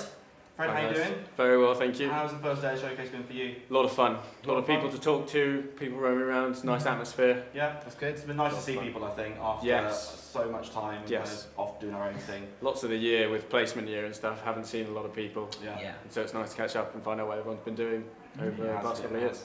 But instead of what other people have been doing, what have you been doing this year in regards to your major project? So I've been working on a project called Tangle, and it's feeding off the current boom in houseplant sales and interest in vegan diets. And so it's a system where you can grow seaweed on your windowsill at home. And so you fill up the tank with water and then the cap with fertilizer, and each day when you walk past you inject a little bit of fertilizer into the tank, and then the seaweed grows down towards the LED lights in the bottom. Interesting. Yeah. Why top to bottom instead of bottom? Why not put the LED in the caps? It was so that the harvesting was made so much easier, because if it's fixed in the bottom underwater, You'd have to go in, it's a messy job. Whereas now, when you take the cap off, seaweed comes with it, and the water stays in the tank, and everything stays dry and nice and clean. So is there a personal connection as to why you decided to go with seaweed, or? I had a friend who did marine biology and did his dissertation all about algae, and then out of the back of that, I sort of ran with the algae idea and then progressed it onto seaweed and tried to find a way that I could make it more towards product-based and product design. That's really cool. It is, and I've got to say, the visualization of it, we were saying, we've seen a couple of great rendering obviously this year has been more, dominant than it has been perhaps in other years because of the lack of model making. Yeah. But in terms of your renders, the visualization, thank you. Very nice. How did you go about that? I'm sure the seaweed was a bit of a tricky one. Well. Yeah. The seaweed wasn't easy to model. But once I got the hang of it and was able to repeat it a bit and made it a bit easier. But no, it was all off Alex really. Thanks, Alex. I've just noticed, I've got the book in front of me, that you've got a companion app that goes with it. Yes. Yeah. To control the lights, there's an aerator in the bottom, so that controls the amount of aeration that you want in the water. So with the system, you can grow a lot of different types of seaweed. Some prefer more oxygen, more CO2, more various different things. So the fertilizer are all fine-tuned to which species you select to grow, and then you can then control the colour, the power, the heater. For some of them, they want very specific temperatures, whereas others are a wide range. And so it's all dependent on the area that you grow. Throughout the summer, the water will generally be hotter, which most of them don't mind. But then in the winter, when it gets cooler, a lot of them will grow quite slowly. So the heater aspect is in there just to keep a constant level. That's really cool. Yeah. Is it in any way, can it be automated? Obviously, Yes. myself, I don't know much about algae, so I wouldn't know the specifics of the heat or anything, or the LED or anything like that. Is it made simple for people? Yes, like absolutely. myself? Yeah, so the different seaweed species all have different benefits. So you want some that are fast growing, some are more nutritious than others, some are better looking with sort of deep purples and blues and like really pretty colours.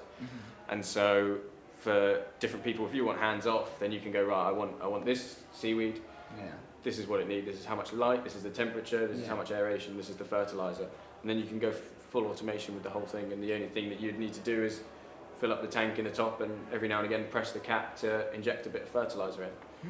And so it's really a dumbed down basic version of how to grow seaweed at home. And yeah, I bet you have to do quite a lot of research into. There was a fair. I came in knowing nothing about seaweed, which I think is general for the population. It's a very untapped resource. Obviously, in Eastern cultures, it's used incredibly widely, and is a massive source of the food for the overpopulated cities and megacities. I think it's about 60% of main meals is there's some sort of seaweed or algae that is in the Eastern culture cuisine. And so why that is making a slow introduction into more Western societies, and it's seeing its introduction. But this sort of application and growing it at home, I can't find anywhere. It's been a fun project to work on. It's really neat. Have you eaten a lot of seaweed? There has been some research involved. I was happy to find out at the start that no seaweed, no matter raw or cooked, is not poisonous. So that benefited right at the start. I guess that made it easier, yeah. Yeah. You should just go back to the restaurant and go, I'm just doing research. Just a bit of research. Just one more. Another Chinese takeaway. Sort of. No more of that. I can justify this. Yeah, exactly. Why the name Tangle? That was tricky. I was toying with quite a few different names and things like that. Go on, talk us through. Yeah, we love the name. We've been having great fun with the names. We have, yeah. There were some silly ones. There were seaweed with a capital C and then weed, but I thought that just sounded like a bit of a marijuana company. Yeah. Which wasn't ideal. Understandable.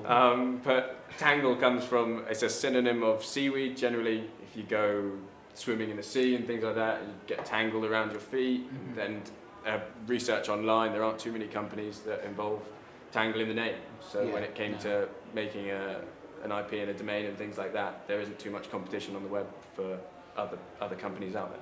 Sure. Yeah. Yeah. You talked about IP and domains there actually.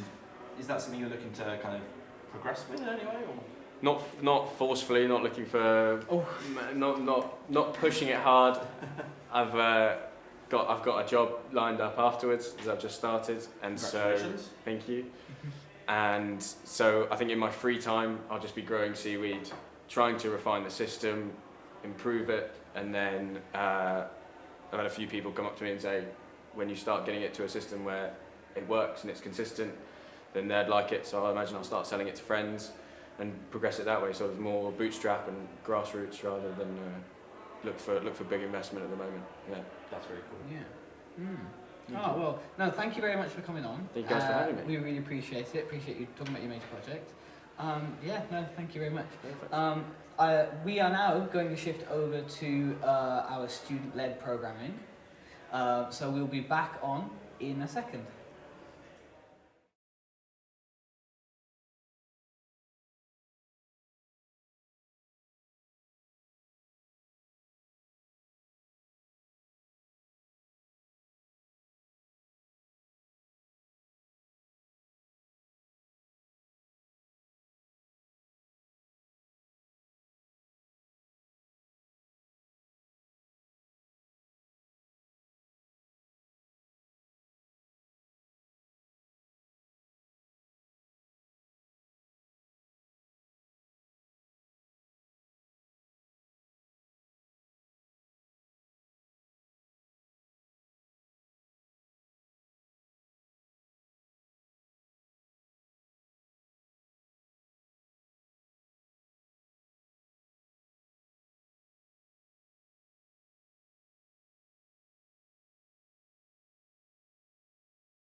Ladies and gentlemen, welcome back to Mib Tv. It's been great to hear from all of the students we've interviewed thus far. Yeah. I think they're going to be, as good on the subsequent days.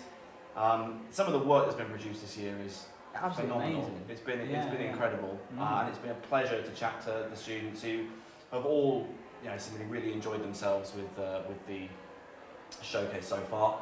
We're going to change tune a little bit though. For the time being, we're going to switch over to our student-led programming. We've had a bit of fun with this. We have. We've tried to line it up because I think the brand this year is it's equal parts kind of serious, representative of the work we do, but at the same time it's a little bit tongue-in-cheek. It's a little bit fun. So we're switching over to student-led programming, and we're going to start that with something that was originally premiered.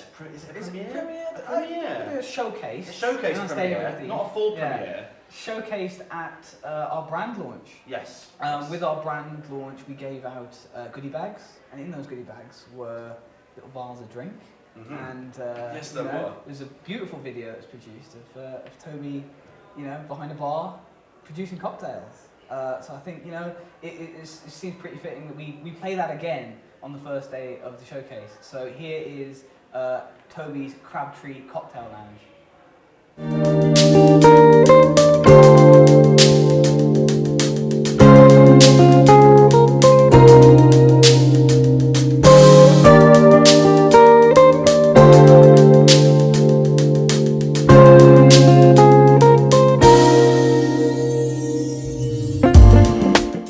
Ladies and gentlemen, welcome to the Made in Brunel signature cocktail tutorial. Now I must stress before I begin, I have never had any formal bartender training. This isn't even my bar. I don't even know any of the people that are currently filming me. But nevertheless, I'm going to give it my best shot. I'm going to teach you tonight how to make the Made in Brunel 2021 signature cocktail. So, first things first, we're going to start 50 milliliters of vodka into a glass. Not this one.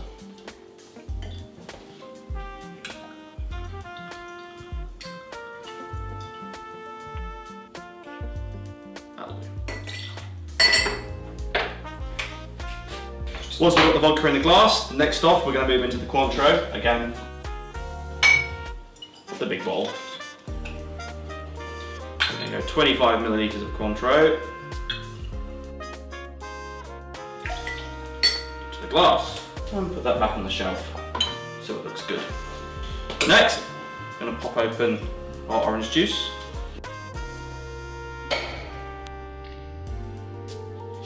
So once we've got our vodka and our Cointreau in the glass, we're going to add 125 milliliters of orange juice. This is going to be easy if you've got one of our Made in Brunel goodie bags. But because I'm feeling fancy, I'm going to pour it into a jigger first.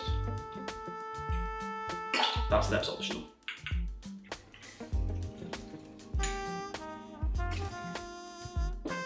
Okay, so this next step is a little bit of a wild card, but we're going to add half an egg white into our Cointreau, vodka and orange juice. So, once we've got our egg white in our glass, if you want to know how to separate an egg white from an egg yolk, then I suggest you watch anything other than this video. We're going to add that into our Cointreau and vodka and orange juice. We're going to add this into our Boston shaker.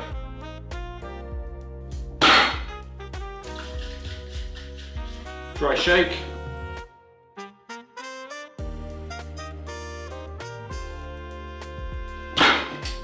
And pop it off. Awesome, so once we've given our ingredients a dry shake with our egg white, we're going to add ice directly in. That'll do it. We're going to give it one more shake.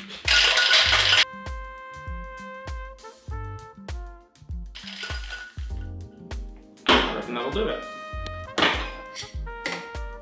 Awesome, so now we've got all our ingredients shaken up, we're going to add some ice of our chosen shape into the glass. We're going to double strain that in, like so.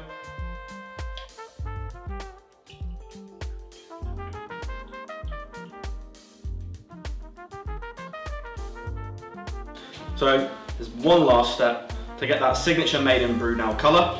We're going to take some grenadine. We're going to take our bar spoon.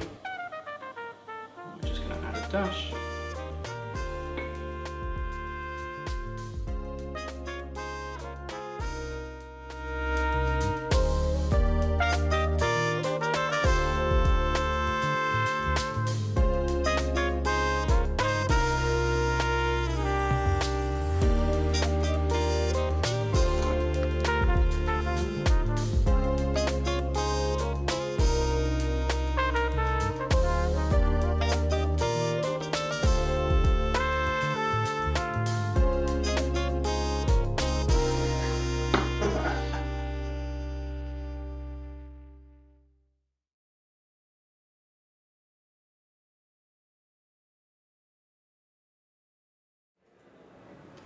Thanks for that, Toby.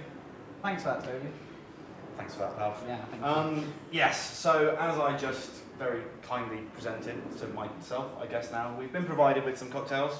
I think they're significantly weaker than the one in that video because apparently, you know, 10 past 4 while we're doing a showcase is not an acceptable time to be drinking. No, but, that's very true. Cheers. Cheers to you. And Pav, would you like to introduce our guests? Yes, I will. We are joined in the cocktail lounge today with the two MIB directors, Joanna Power and Joe Ground.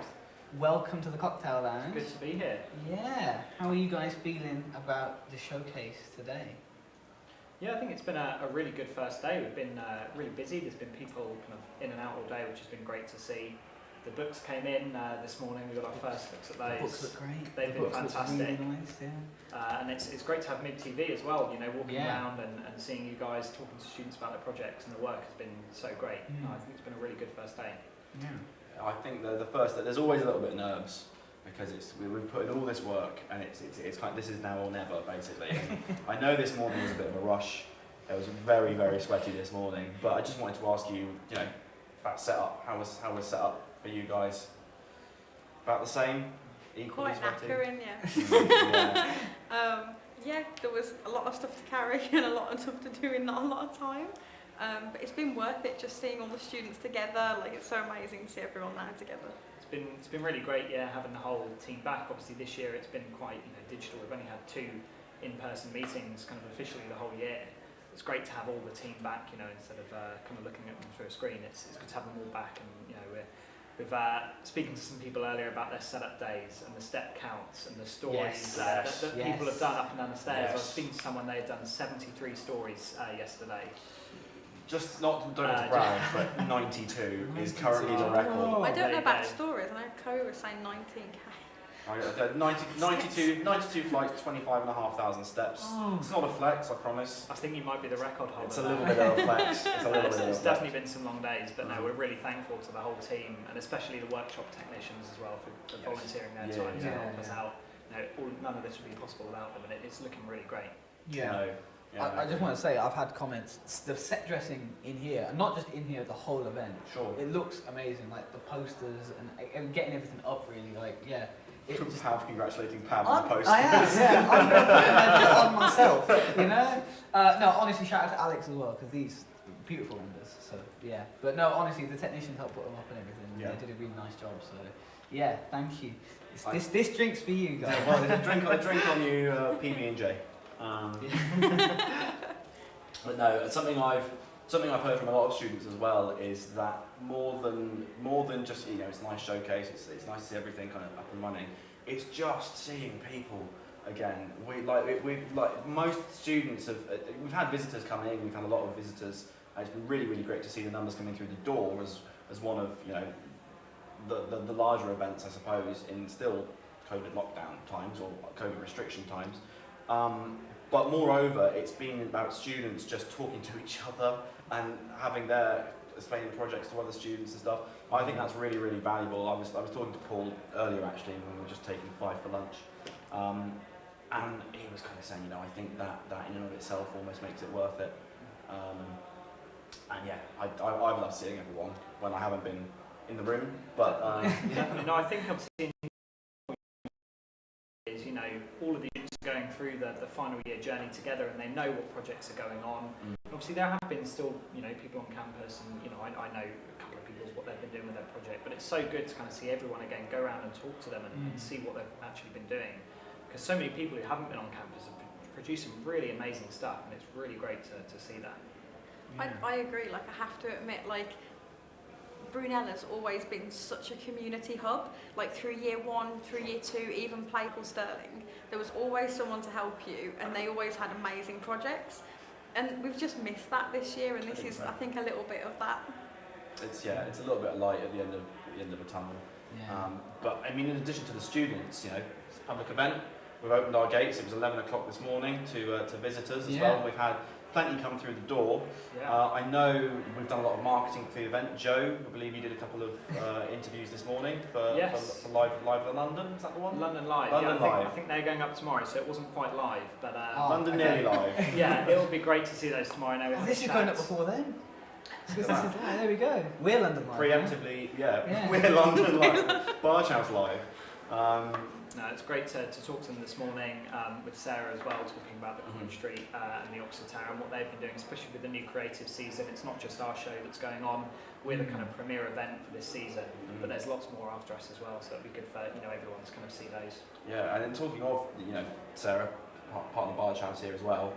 We've got the special display downstairs as well in the gallery because we're actually celebrating our 10th anniversary here. Yeah. It's our 10th showcase, so we've put together a little display.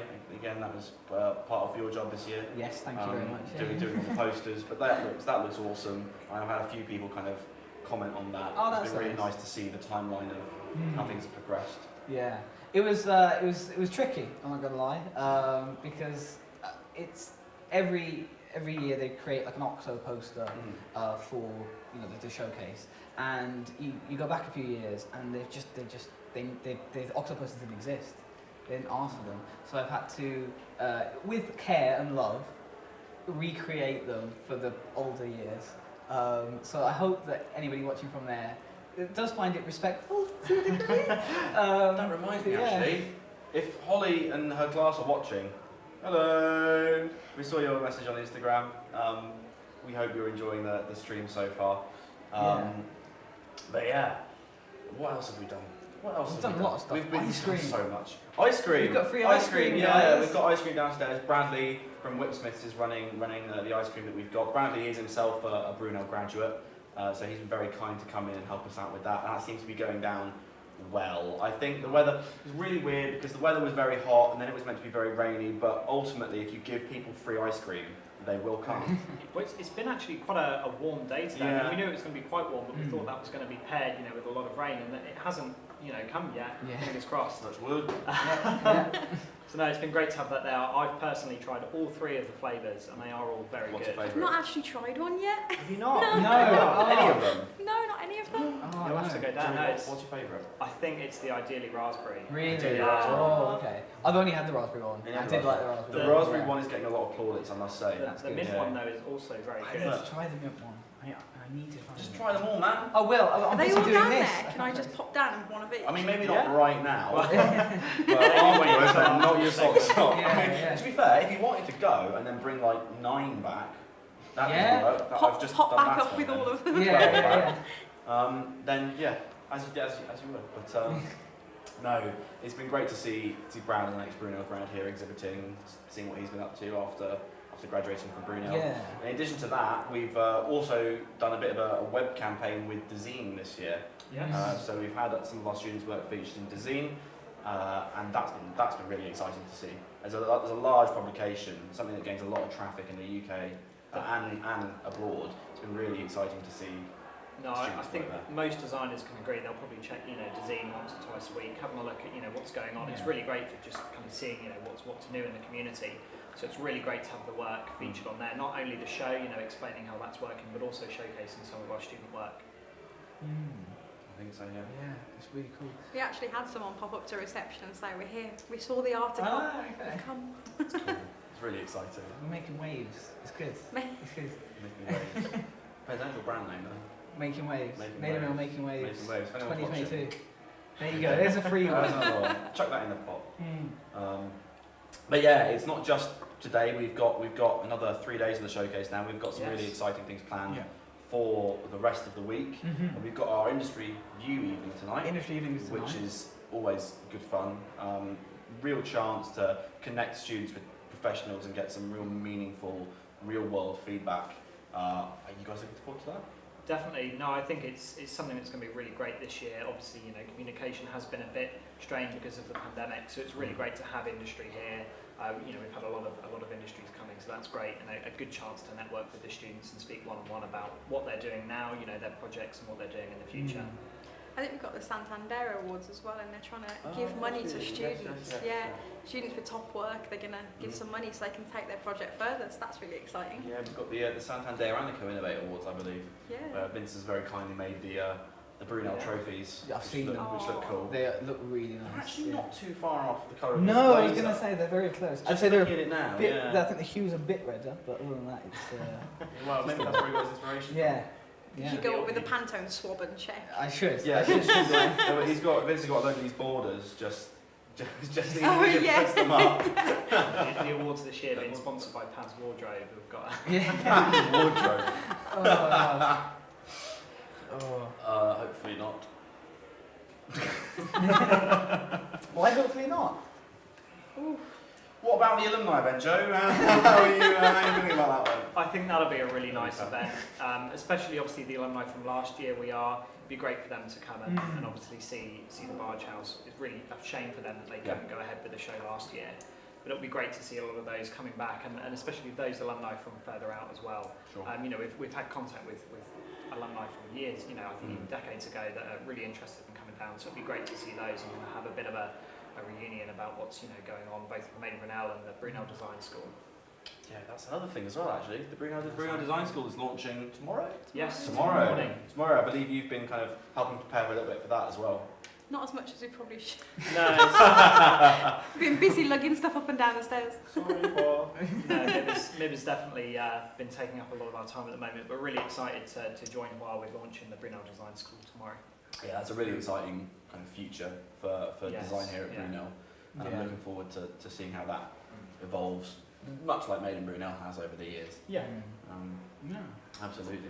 Yeah, it was just, I think we're doing a great job with this event, It's Mib team in general, not just Mib team in general. I mean, Mib I was team about in to say, general. was that just a pat on the No, that back was for not a you? pat on the back, that was a massive pat on everybody's back. I think everybody's doing a smashing job, I think you guys have done a great job at directing. I think Toby's done a great job of, event management with Eddie. So Alex has done a great job of managing Mib TV. Yeah, all this time now, all this time, we've been taking the plaudits in front of the camera, but really Alex over there as well has kind of helped set up all the live stream stuff and kind of find out any kinks and constantly been on my case when I'm late. So thank you very much for that, Alex. I can see the message. Toby, seriously, we start in 3 minutes. Seriously, we start in 3 minutes. Just like, yep, I'm aware, I'm on my way. But no. Yeah. Pubs as well with the book. Yeah. I think everything's just come together really nicely. It has. So, it was really great seeing those arrive earlier today. Just seeing the quality of the book and flicking through it. It's some really great work in there, and the book just in general just looks amazing. Yeah. With the hand-folded cover as well. Cover. First ever hand-finished book. Made him book, I think that's definitely something really nice to have. Obviously, Maiden Brunel and Brunel as a whole is a big, tradition of manufacturing and actually making things we create. So that's really great to bring that into the Mib book this year. Yeah. Oh, it's just all coming together, isn't it? It's all good. I'm going to be sad when it's over. I'm going to be really sad when it's over. I imagine I'm going to be quite sweaty when it's over after everything that's gone up is now going to have to come down again. But let's enjoy it. Let's enjoy the event first. Let's not talk about what's going to go away. Yeah. Have you guys managed to spend any time by your boards yet? I walked past and I bumped into one of the alumni at Dyson, and I started fangirling because I do love Dyson. I was having a chat to her. It was a very lucky passing, but other than that, not really. What about you? No, not really. Like I said, again, I've walked past a few times. I've standed there for a little bit, spoken to a few people, but most of it's just been kind of running around, sorting little things out. Greeting people at the door, being in the gallery as well. The gallery is an amazing space this year. It's really nice in there. Yeah, I thought the gallery is actually really cool. Because it's also cooler. It's cooler. Yeah, it's cooler. I was just saying, probably the liquid nitrogen. Yeah. I imagine helps with that a little bit. Yeah. I was just saying, we got Stanley's over there, 3D printing. He is. Loads of key rings as well. Merch stand is over there. It's really good. It's really good. Place gallery. to be. Yeah. It's the place to be. What are you doing watching this? Go over to the gallery. This is being shown in the gallery. That is there is true. a TV in there. Hi, gallery. In there. You realise you have to go through every single room. Oh. It is I'm sure, a favourite space for you as well. Obviously, all the merch in there. All the merch in there. The Lego Lecture Centre The Lego, as well. Lego Lecture Centre again. It's all Alex. It's fantastic. The Lego Lecture Centre. I've had obviously we interviewed Jack and Amber a few weeks ago now, and Jack expressed a real. I want to say interest. It wasn't an interest. It was like a desire, a need to possess that Lego Lecture Centre. So much so he messaged me the other day and was like, "Please, can I have one?" I'm like, "We'll see what we can do." There's still a few left. They have been going quite quickly, but no, there's still a few left there. So I'm sure if he's coming tonight, he'll be able to grab one. Absolutely. Yeah. It's all good. It's all good. Yeah, no. I'm looking forward to what's coming up over the next couple of days, you know, both on and off Mib TV. We've got some great stuff coming up. So, yeah, I think it's about time to pass over to our next segment, which is a couple of highlights that we've had throughout the year. We've done a wide range of events, you know, our brand launch, Sketch-Off, 24-hour design challenge. So I went away and compiled some of the best clips from them into a neat little montage that we're going to show in a second. But before we go, do any of you two have any really particular highlights from the past year? Very specific. How specific can you get? Instances. Little one. One, you get one. It's just been amazing, I think, all of it, the whole experience of Maiden Brunel, and especially this year being quite distant, having the Maiden Brunel community as well, it's been really great. I think the book has to be a highlight for me today, getting that. Obviously the book's such a big part of each year, and it was amazing just seeing that and how good it looked. I think for me my highlight has to be Eugene in the Sketch-Off coming back. Coming back strong. The return of the king. Yes, of course. Oh, that was a good one. I'm still not over that one. Did you lose to him? I think we tied. I think they tied. Despite him only coming in the last 5 minutes. Yeah. Oh dear. Yeah. Shout out to Eugene there with his great drawing. Absolutely. Yeah. That was a good one too. Go on, Toby, what was your? You might as well. What's yours? My highlight. I think seeing the boards go up. Really? Okay. Yeah, because there was such an emphasis on the boards this year in the absence of physical models, or the majority of people haven't got physical models.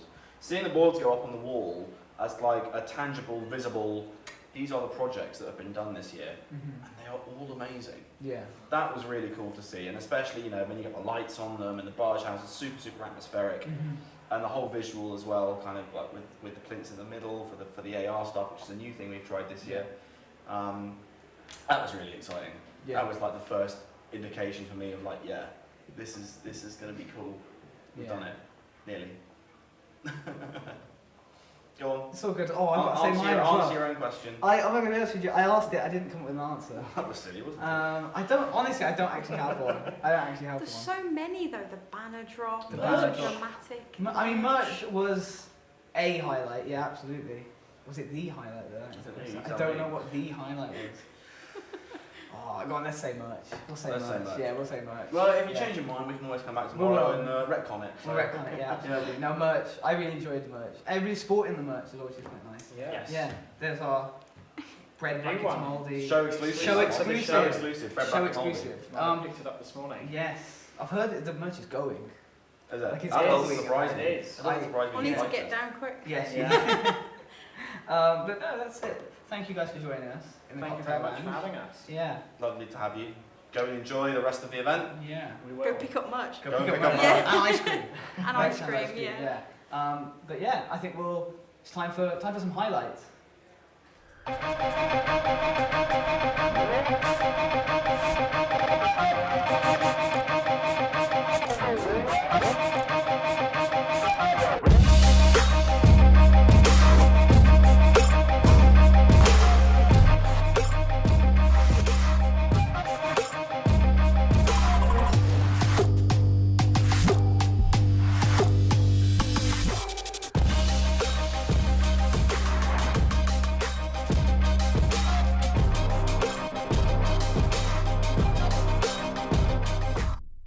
I have a question. Sans, hello.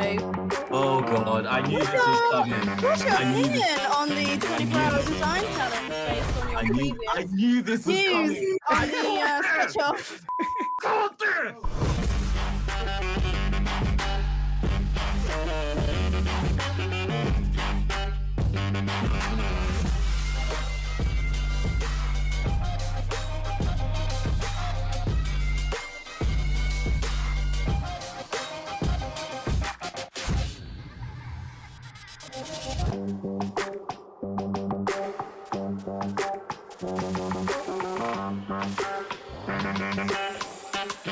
you.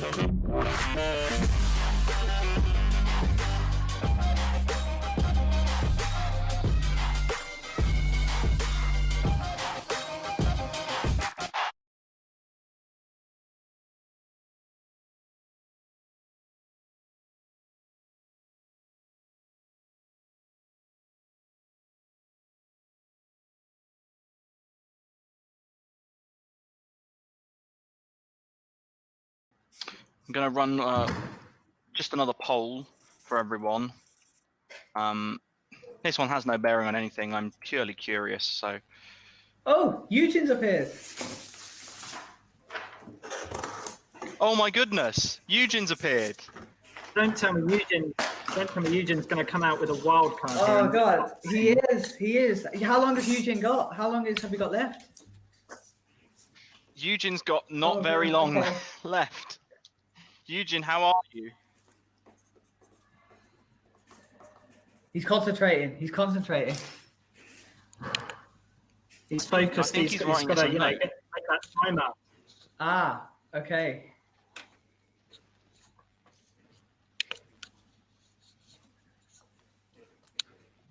I didn't expect this, genuinely.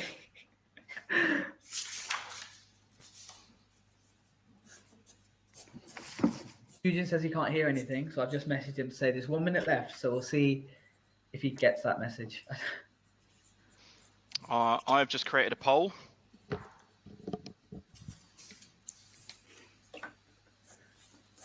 Joe, Steve's added some colour to his. Are you planning on adding colour to yours, or is it just going to be black and white?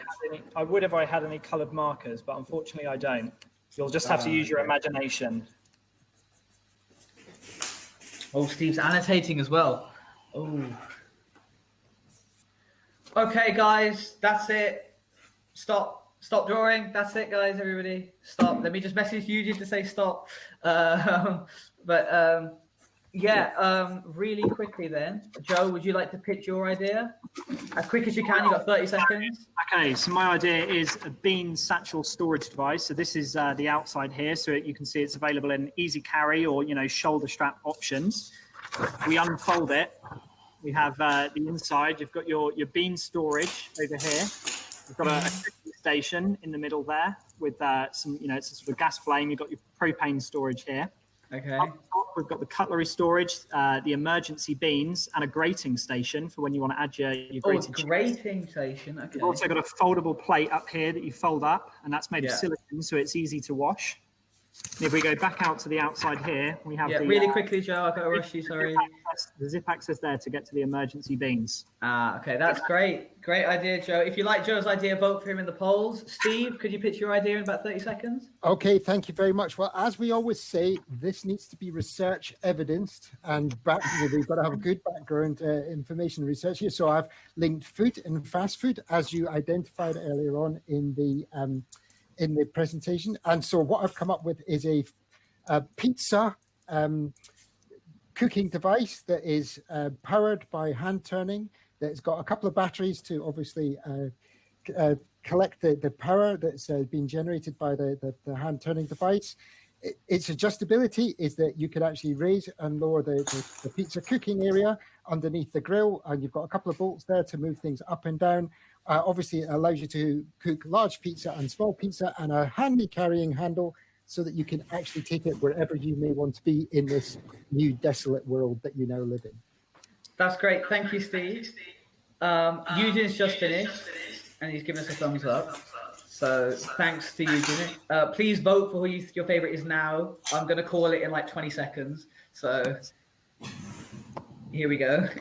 It seems like there is an overwhelming. I would say pretty close actually, but Steve has taken it for this one. Well done, Steve. Well done, Steve. Well done. I just want to thank Joe for taking part at the last minute. You really came through. We do appreciate you. Thank you very much, Joe. No problem. Well done, Joe. And I know Eugene cannot hear us, but big hand to Eugene. I know we can't really see his design. I can read a direct line to Paul Joss, so maybe like a watch or something, but that's it. We're going to have to call it now, guys. Brand launch is imminent. Thank you so much for watching, and we hope you like the brand.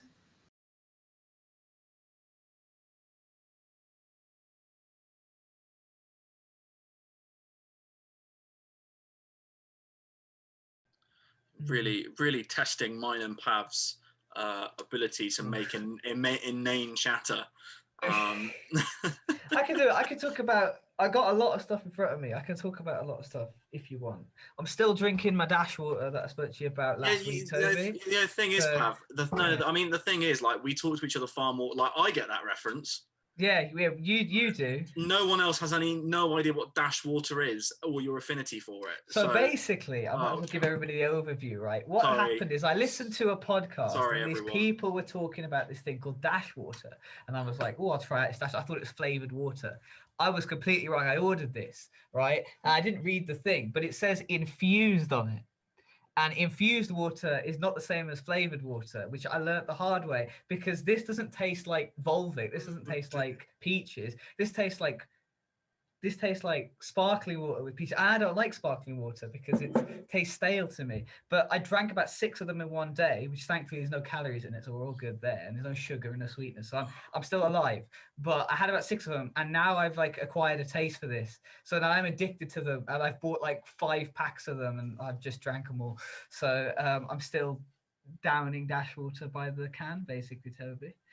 Yeah. Thank you, Pav. I'm sure everyone's intrigued by your nutritional regime. Well, my logic is if I mention it enough times, we'll get a sponsorship from them for the podcast, and then I'll get free dash water. I'm really not sure that's how it works.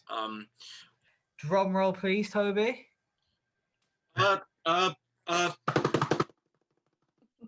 we put go. on the spot there. Yeah. Awesome. 3rd place, Augusta. Well done. Judges, what do we like about this one? Well, what was really nice about this one is I think out of all of them, this was nicest in the sense of style terms. I think like there's a lot of motion here. Like it's a great angle, perspective's really good. The contrast is really nice. I'd say possibly with critique with a little bit would be possibly too strong on that contrast, maybe too much heavy on the black. But then again, it's a particular style. So, but then overall, it is a really good sketch and it's really well done. We were very impressed with the detail on the strap. Actually, the nuances that were really well rendered on the strap. Really nice. Yeah, you can actually see the material there. Really nice one. Awesome. Well done, Augusta. And we will get that cutting that and scalpels and stuff to you. Not you, Pav. You don't get the knives. Okay. You're not allowed any knives. That's fine. Thank you. You send me some dash water instead. We'll be all right. Yeah. I think someone will be in touch via email regarding prizes. So don't worry. We won't be collecting any data now for that. But Toby, drum roll for 2nd place.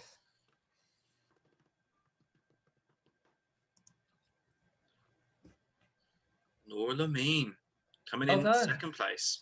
Well done. I'm loving the buckle detail on this one. I think that's really slick. It's pretty good.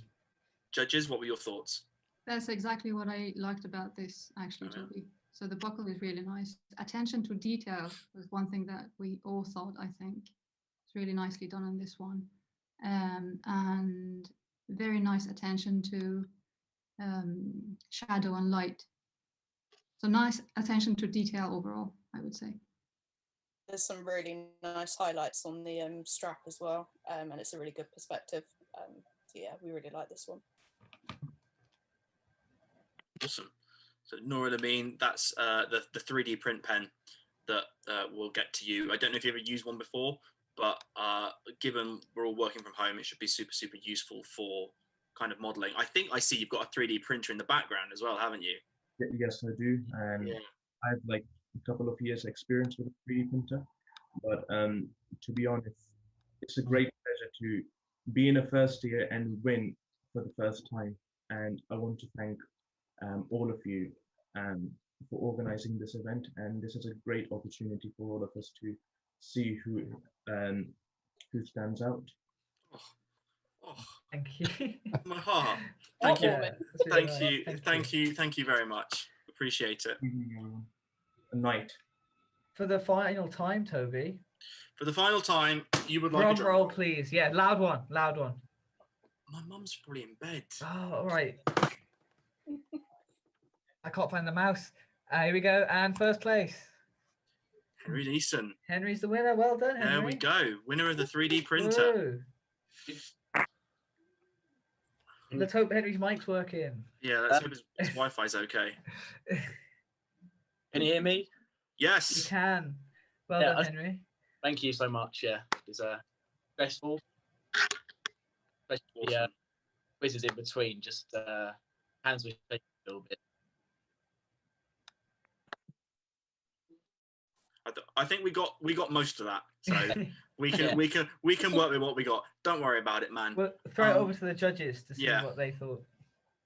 Well, we really like this. I mean, well done, Henry. This is a really excellent render and sketch of the watch. It really captured the essence of the product itself in terms of the materials and the overall perspective and form and scale. And we're particularly impressed by the highlighter on the ball bearing on the ball bearing in the center of it, the timepiece itself. So really well done. Really nice attention to detail. Really nice scale. Really nice concentric ellipses. Yeah, very well done. Thank you.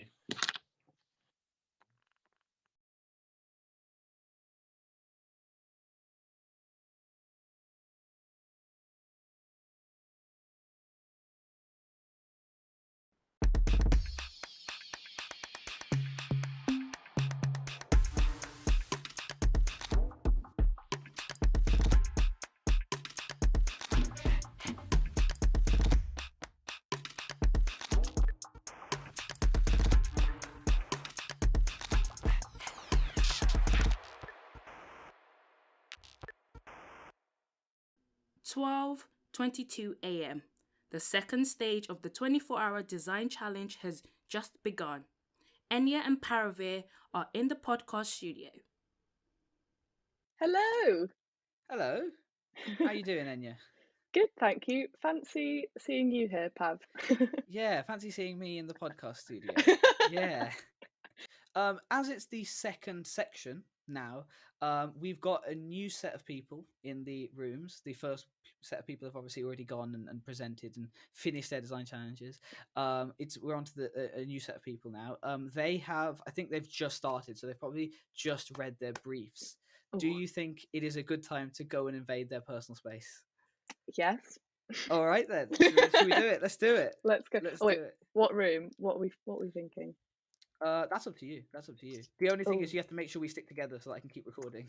Okay, let's not start at the beginning because that's boring. I'm feeling room 2. Do you want to pre-plan anything? Oh, yeah, maybe we go in with a knock joke. Oh, okay. Have you got one in mind? Oh no, I really should have thought that beforehand, shouldn't I? just get one now. Should I? Hold on, knock jokes. This is pretty original, to be honest. No one's actually suggested a knock joke yet, so this is quite original. Okay, let's have a look. This website tells me that these are the funniest on earth. Oh right, so okay. It must be true. Oh god, that's not even funny. Where are you looking? Where are you looking for these jokes? I'm on I'm on Frugal Fun for Boys. It's just, oh dear, let us in, it's cold out there. How's that one? Because we've been outside. I mean, if you want to go for it, yeah. I'll go in with a knock joke, and then you can rescue me when nobody laughs. Okay, right. So room 2, should we? Yeah, let's go room 2. Yeah, let's go room 2. Yeah. Okay. Oh, okay. It's exciting. Yeah, it is. Are you talking about the product or just the thing? Knock.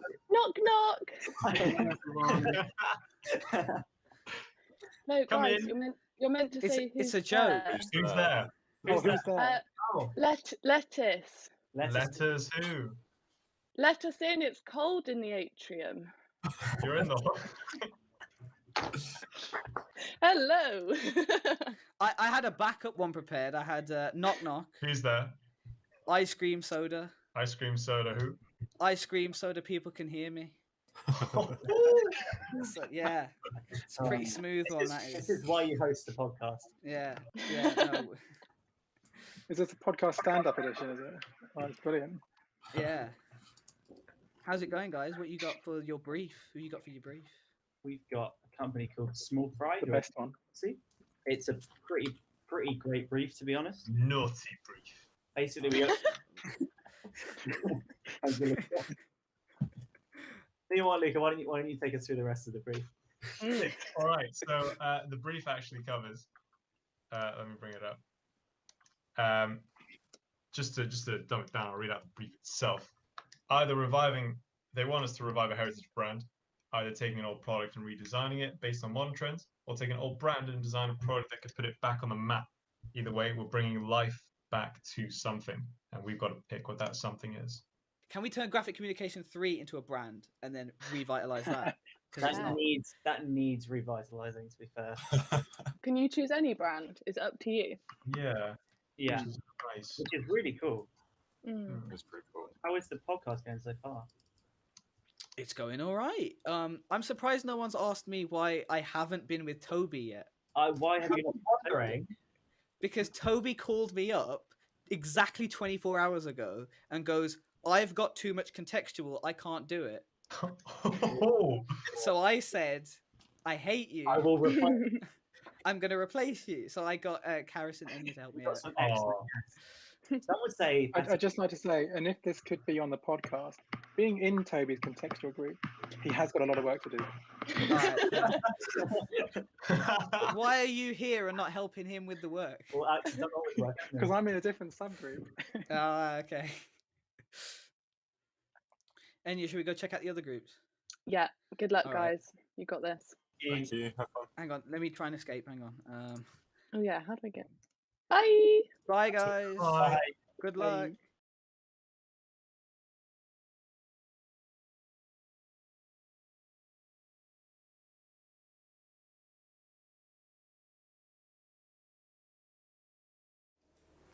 Thanks for making that montage, Pav. Yeah.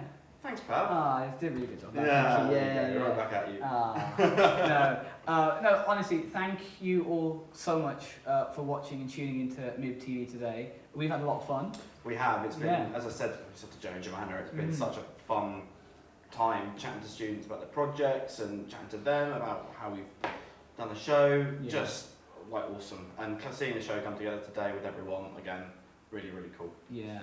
We'll be back again tomorrow with the showcase and Mib TV as well. So, you know, if you are watching and you can make it down, please come down because we've got some great stuff. We've got merch, we've got ice cream. Free ice cream. Free ice cream. Free ice cream. Free is the operative word. Yeah. So please come down for that. But if not, again, we are streaming Mib TV again tomorrow. A similar format in the morning, and then right after lunch we're going to have some student major project work to show off. We Should are, be really good. yeah. But then again, we've got student programming from 4 o'clock. And we've got some spicy stuff. Let's say. That's terrible. I love it. Yeah, I mean, you're in for a treat. I'll tell you that. I mean. I wouldn't call it a treat. It's yeah. You'll see what we mean. You'll see what we mean tomorrow, but please make sure you tune in for that because it is pretty good. It's arguably the best bit of television I've ever made. Blood, sweat and tears went into that. Sweat and tears at least. Sweat and tears at least, yeah, absolutely. So yeah, please make sure you tune in for that. We'll be back again same time tomorrow around 11 AM, so you can tune in, on the Made in Brunel website. But other than that, thank you again so much for watching and showing up to the showcase if you are here. Toby, it's been lovely working with you for the day. Likewise, Pav. I'll see you again tomorrow. I'll see you tomorrow.